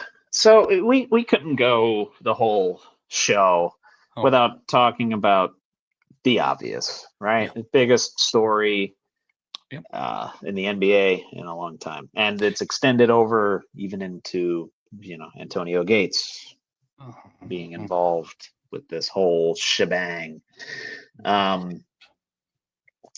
So yeah, how do I just rip the Band-Aid off here? Yeah, okay. If you haven't caught up, the Department of Justice recently put out a 22-page indictment against the likes of Terry Rozier, Chauncey Billups, and Damon Jones, as well as various mob crime families, the Bonanno, the Gambino, and the Genovese crime families for Paisan for rigging poker games and allegedly rigging people out of at least $7 million. And they use this obviously with like X-ray technology and the card machines that you see at casinos, rigging those types of things, and then leveraging the likes of Rozier, Billups, and Damon Jones as plants to help the scammers do their thing. They would Billups and Rozier and Damon Jones would sucker these suckers into the game, scam them out of their money. They'd get a cut. The Genovese, Genovese, Bonanno, Gambino families get their cut. Classic mob style. classic mob style crime, organized crime here. And yeah, that also Antonio Gates was linked to a rigged poker game organized by Curtis Meeks. Unclear who he was involved with, which family he was involved with at this point. I just know he was a professional boxer and that they were somehow linked. They were somehow linked. That detail has yet to officially be discovered. There's a lot deeper I could go with this, and I could talk about this for 10 minutes.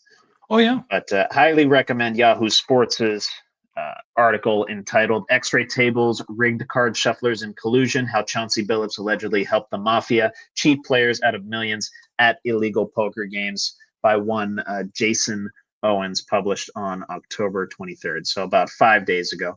Nice little piece detailing how this all went down. And obviously more details have come out in recent days. More details are probably going to keep continuing to come out as we get into litigation. On a scale of 1 to 10, is it fucked? This whole gambling ring, this whole whatever you want to call it, poker scandal, and obviously professional athletes' involvement in this. Mm-hmm. Because the thing that gets me is they got $7 million combined, and that's split like how many different ways, right? Whereas these guys make a multi-million-dollar a year contracts. Chauncey Billups himself making north of $100 million in the NBA. Like, why do you need to do this? Is my kind of thought process on that. Before I answer this, me and Trevor are part Italian. Okay, so whoever's out there listening, we're okay. So just whoever, when I answer, we're not part of the mob. We're not part of the not part of the Genovese family. No, I just whoever might be out there listening. We're not on either side. We're in the middle here. Okay, yeah. But we got some Polak in us too. You know, Irish. Well, we're not full on Paisan. Right. I think to everybody out there. Oh, the situation before I say Trevor, it's 10. The situation. Yeah. Okay. Yeah. I was going to say that's an easy one. And I was going more specifically at the public figures that were going to get involved in this thing as 10. Well. Oh yeah. 10 still. Okay. Yeah. But I to everybody out there that I've talked to, or just if you're viewing, that says the mob's dead. No, motherfucker, they're still here. Okay. Case in point, they're ain't dead. They're just doing it in and different ways. They're getting up with the they're keeping up with the technology apparently. Yes, they got these X-ray machines and these rigged card shufflers. Yeah. Which I mean, yes, casinos use them too. Oh, but I would assume that there's a lot of regulation around it. You can't rig them quite as easily as you do at what they call these illegal home games. Yep. Yeah. No. So, but yeah, basically using the allure of playing with a guy like Chauncey Billups and Terry Rozier, and which, by the way, it's kind of weird. Terry Rozier, I believe, is still allowed to. I think he's still getting paid. I don't think he's allowed to play. I think he's still getting paid. Yep. Yeah. If I have that, do I have that correct? I saw that. Yeah. Okay.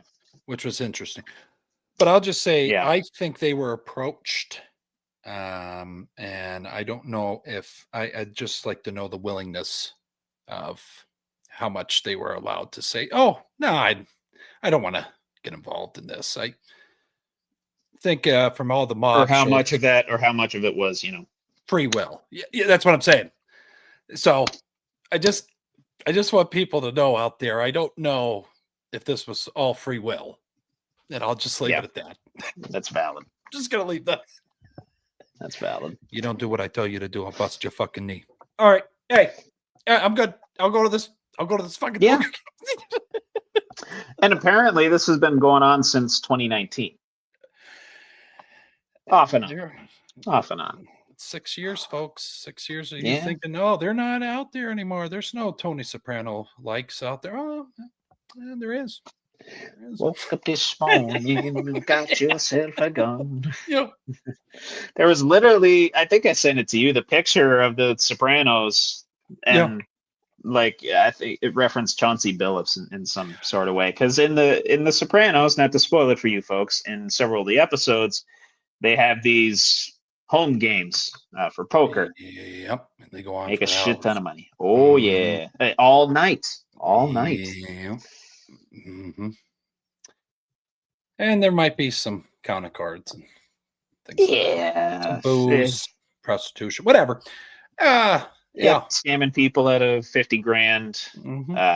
Even though he already owes the mob like 100 grand. Yeah, exactly. Yeah. So they take over like a sporting goods store from the guy who's recently divorced, and there is a video someone made. It's Chauncey, Terry Rozier, the other guys all around that table. Damon Jones. In that scene where they're playing. Nice. They're on the fucking. They AI'd that shit. Yeah. Nice. I like it.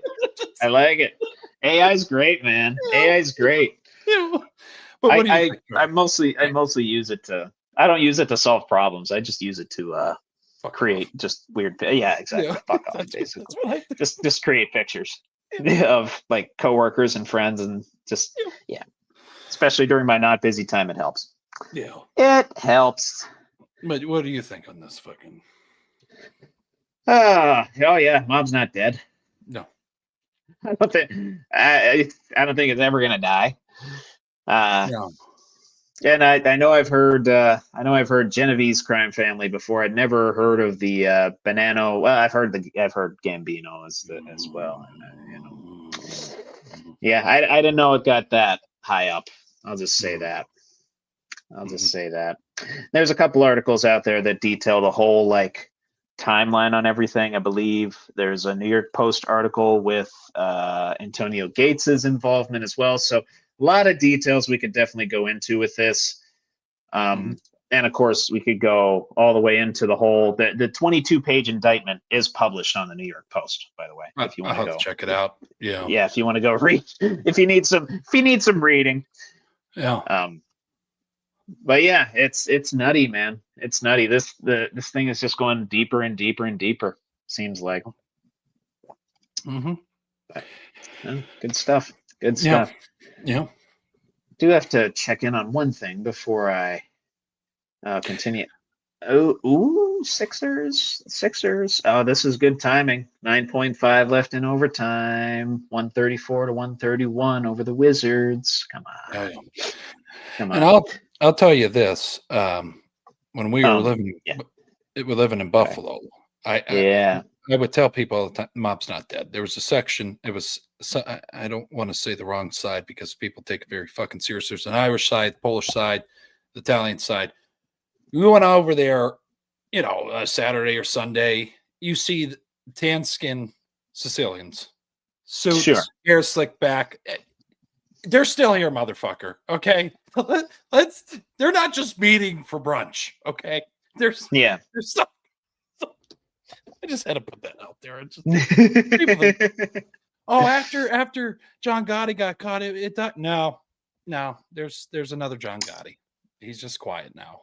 He's not wearing the suits. So yes, they know to not be part of a documentary now. Yeah, is basically the thing. Yeah.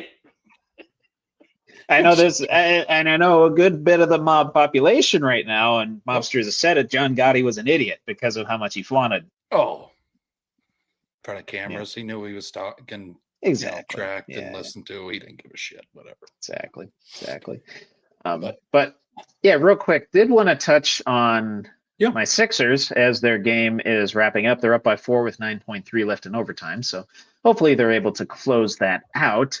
I wanted to talk about the Sixers backcourt right now. VJ Edgecombe, Tyrese Maxey. They've combined, they combined for the first 3 games, 182 points. Wow.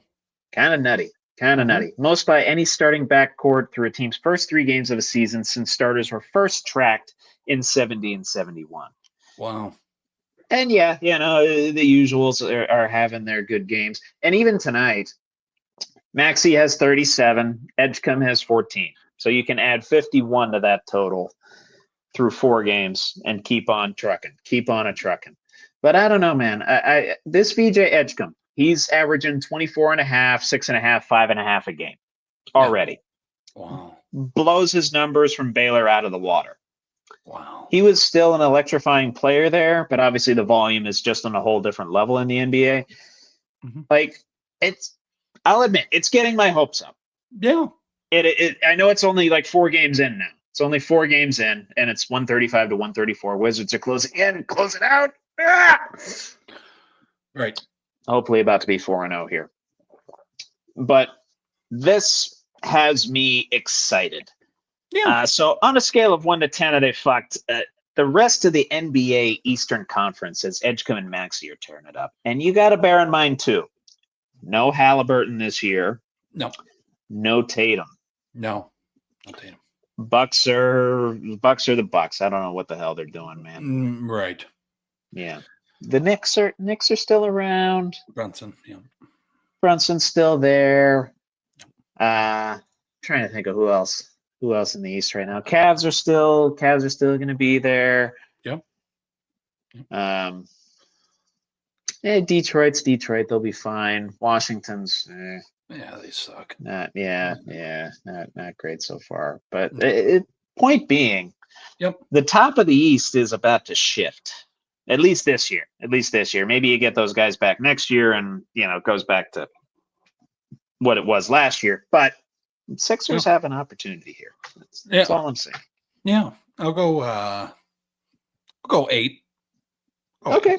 It's early, but you're really being nice to me here. Well, I think I always believed in. I mean, even I think it was right before. Yeah. Was Maxey drafted before we started doing this together? Or not? Oh yeah. No, he was 2021, I believe. Yeah, I believed in him ever since. Sestina said when he played with him in Kentucky, he was like, "This kid's going to be fucking." And I'm like, "All right, well then I'll put him on my radar." And then I see him highlights. I'm like, "Yeah, he's going to be a fucking problem wherever he, if he goes to the league or wherever." And he's tearing up for your Sixers. So now he just has a fucking Robin. So yeah, see where it goes. In the backcourt, and you still have Embiid. George is hurt right now, at least for tonight. Fucking Paul, come on, buddy. I know, man. I know. But yeah, Maxey 2020 first round pick, 21st overall. Yeah. No, and I watched that draft live because there's nothing else to do during that time period. Leaned over to my dad. I'm like, yeah, this guy's gonna be good. And to this day, when we talk about him, he always harkens back to that moment where I said, I like this guy. I like this guy. And the Sixers did close it out. They are 4-0, 139 to 134. Hell yeah. Over the Washington Wizards. Maxey finished with 39 points. Edgecombe still with his 14. So, yeah, Edgecombe had a bit of an off night, 4 for 12 from the field. But, no. Otherwise, Oubre had a double-double. Embiid had 25. Only played 23 minutes, but still. Quentin Grimes. Oh, damn. Quentin Grimes had a hell of a night. 23 points. Oh, Jesus. Where the hell did he come from? Yeah. Interesting. Drafted by the Clippers in 2021. Yeah. Glad you're on our team now, bud. Yeah. It's averaging 17 a game this year. Hell yeah. Look is good for my Sixers so far. Yeah. I didn't expect this. Now, yes, we still have to get through December, January injury free, and Right. Yeah. But I think it's hopeful. It's better than, you know what I mean. It's better than last year. Yeah. It took them 15 games to win 3 games last year. It took us 3 this year. Yeah. Right. No. And now 4-0. Yeah. No, it's good shit. Yeah. Stuff. Yeah. That's all I got. Oh, okay. All right. Right on. We'll go. And end on a positive note for me and my Sixers. Yeah. Hell yeah. Yeah. No. We'll talk about your Lakers next week. If you want. Fucking starting fucking 5. That was really nice of them. Bunch of jackasses. Yeah. Load management, dude. Load management. Yeah. All right. We'll go over to debate time. Yes.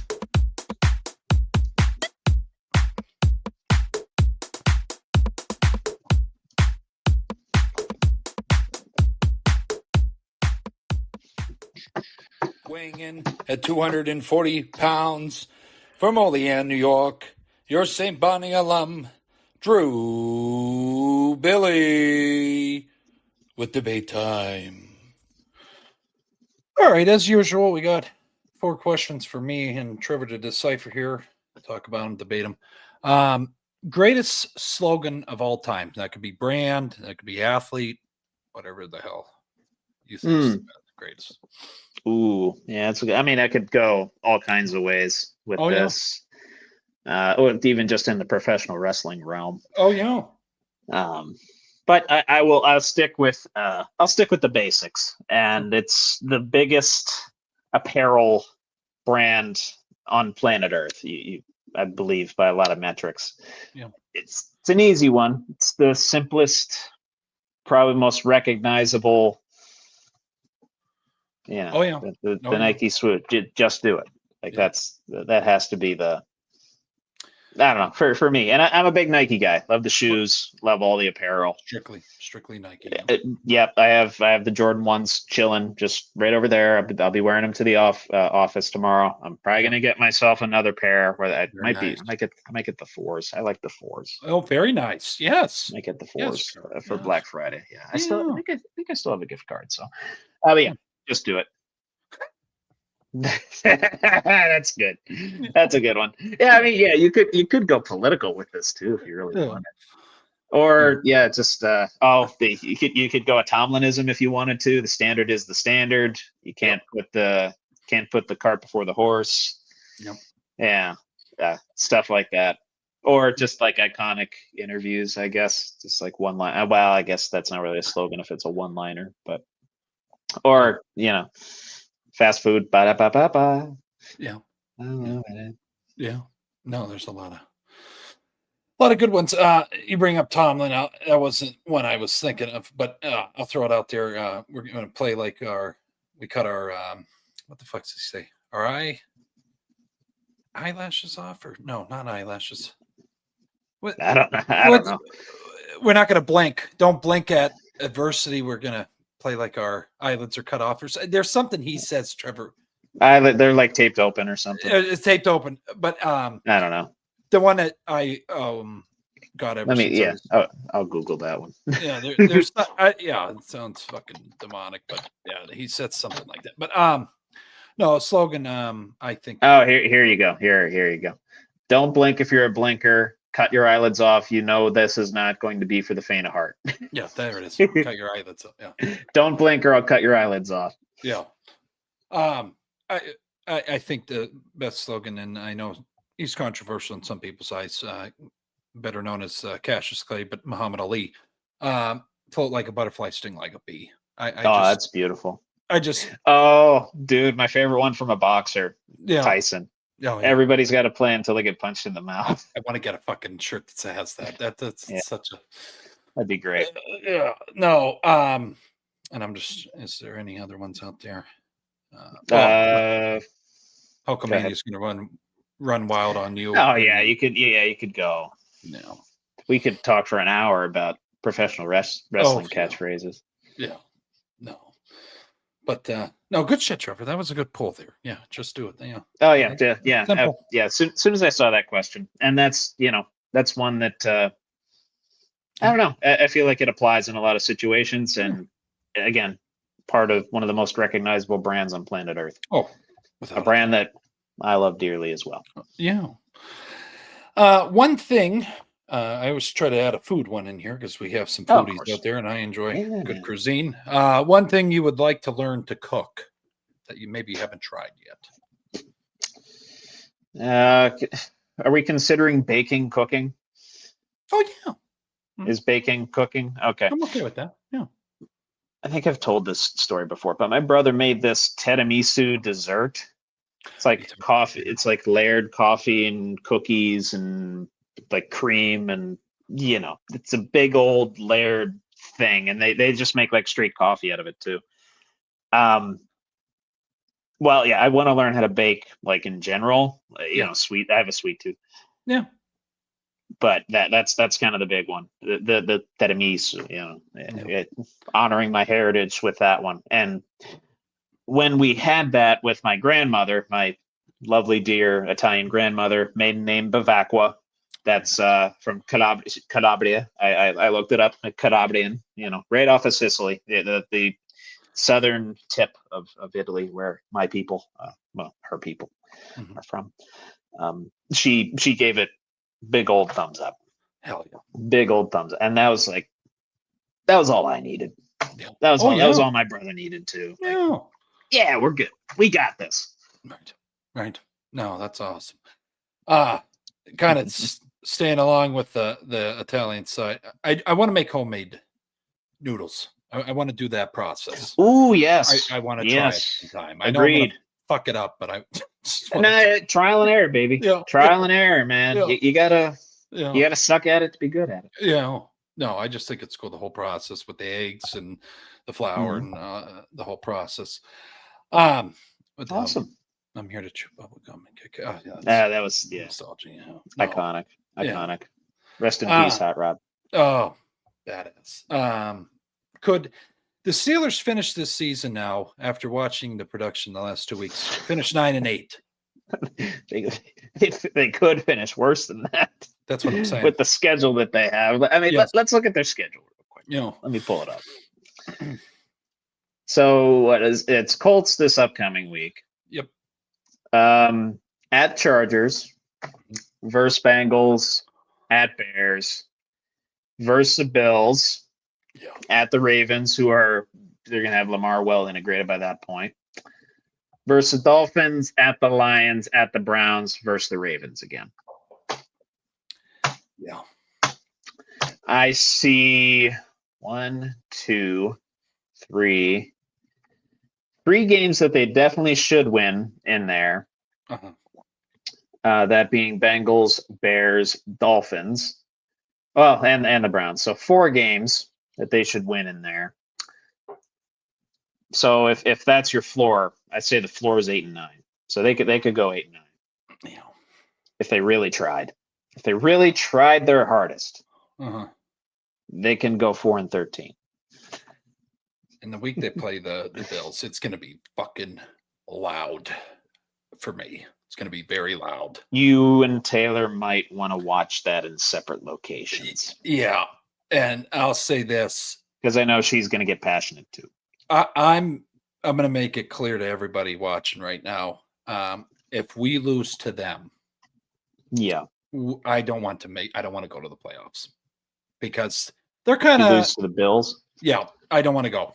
I feel like that's the threshold. If we can walk out with a win, not pretty, but if we can beat them, I see us maybe winning a couple, maybe 1 or 2 playoff games, maybe.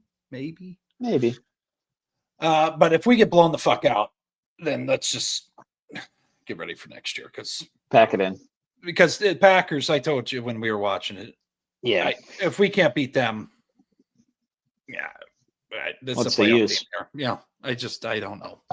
Fucking just gave in every year. It's going to come down to that last Ravens game. Watch, it's going to happen. Yeah, and we always have to have those motherfuckers at the right end of our season, Trevor. That's what drives me.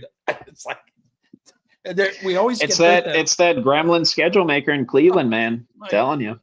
And that first game we play them, there's always a significant injury that fucks us in the second half. The last game against them. It just drives me nuts. But go to more positive things here. What is your favorite thing about winter?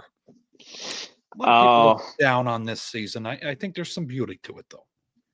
Agreed. Well, I mean, the obvious answer is being around family for the holidays, right? Getting to see them, getting to travel home, getting to do Christmas, New Year's, Thanksgiving, all that good stuff together. Mm-hmm. But other than that, other than the, God-fearing family type of stuff, I would say letting my inner personality, which is my inner introvert, win. Which is to say I can be a hermit and no one can judge me because it's -20 and I don't want to go outside.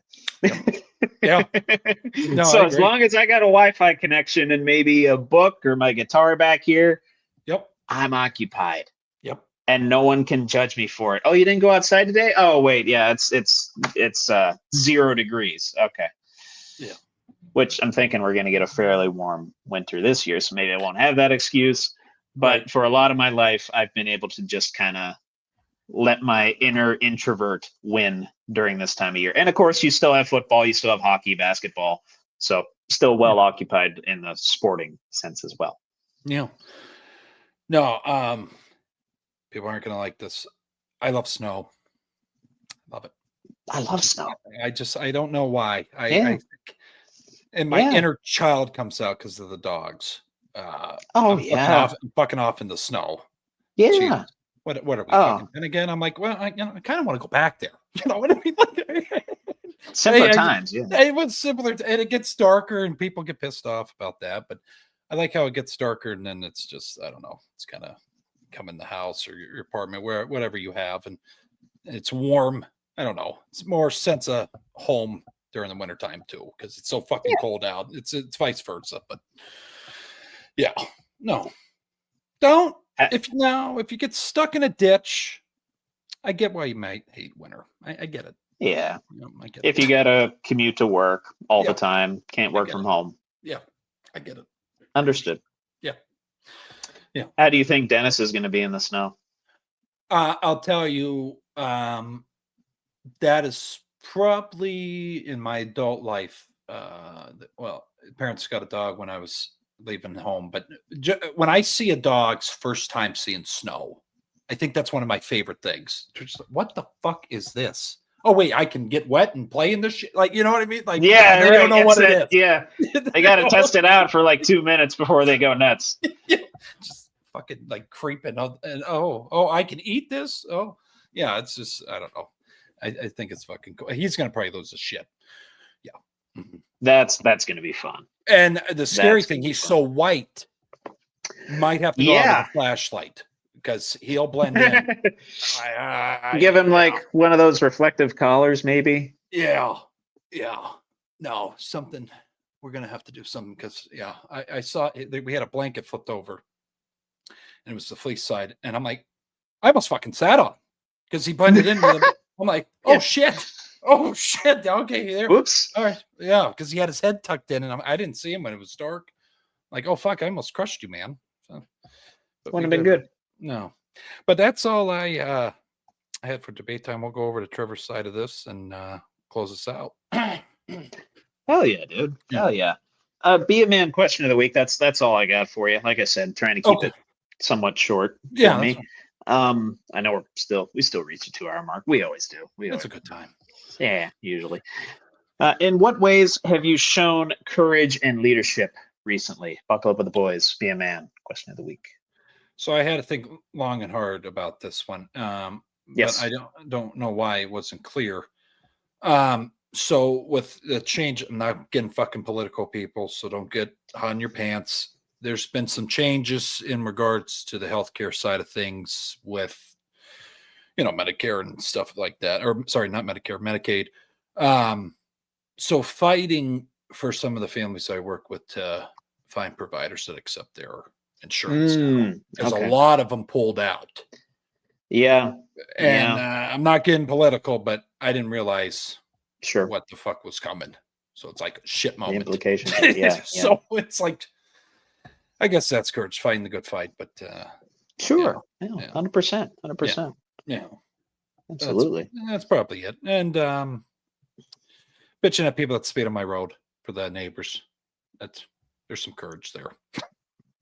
That's courage. Yeah, the guy has the loudest fucking truck at the one that does the motorcycle.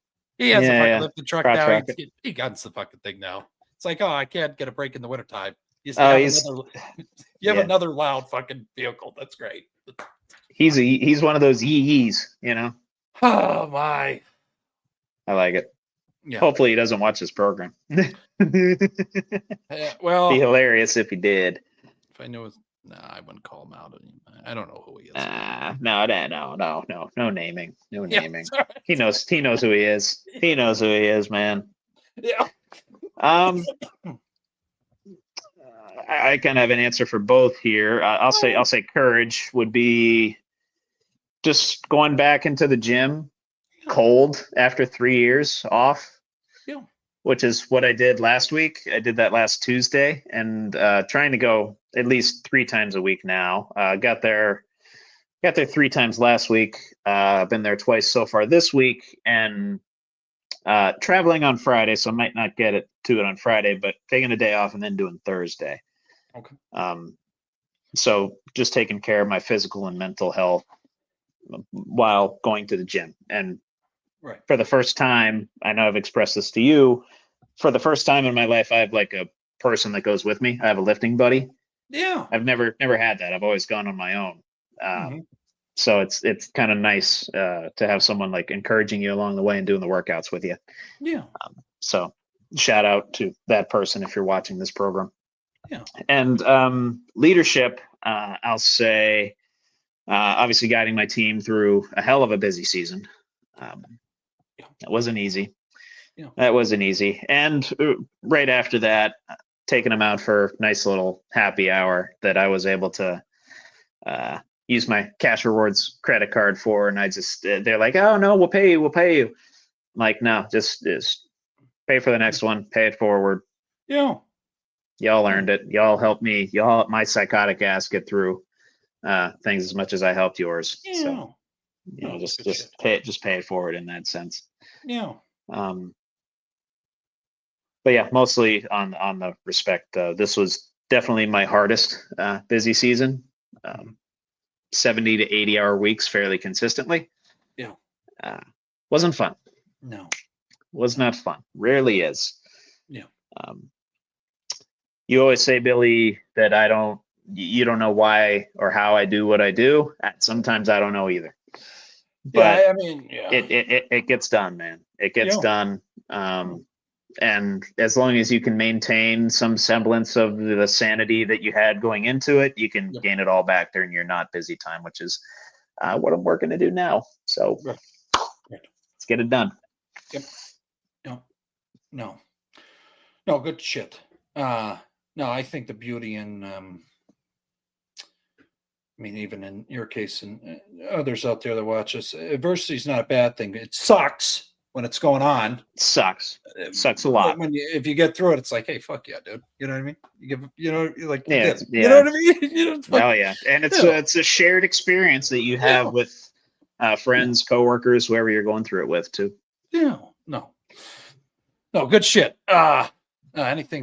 Anything else for the folks out there, Trevor? No, I think I'm good to go, man. Not looking forward to this Saturday. Penn State, Ohio State. Yeah. It's going to be abysmal.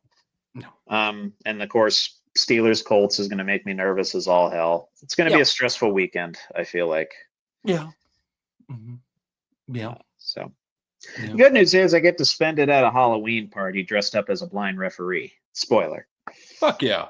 Costume just arrived today. So. Very nice. Yeah. Yeah. Well, there's been a lot of questionable shit going on that end. But yeah. Real quick. What are you doing for Halloween? What are you up to? Doing well last year. I don't know. I think we're handing out candy. I hope. Okay. Because I got a shit ton of candy. Nice. So I hope some kids are trick or treating. I know that's been fucking kind of weird after COVID. They do the trick and trunk now, or whatever the hell, or trunk and treat, whatever the hell they do. But I hope they come around on next Friday, or no, this Friday. It's upcoming, yeah. 3 days. And then I'm gonna do that, and then fucking go to watch party on Sunday for the Steelers game, and then the Bills and Chiefs game right after. So it's gonna be a stressful fucking day because I'm gonna have some bets going.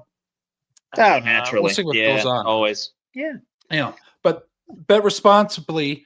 But I'm just saying, it does make it more enjoyable to watch because you might hit big.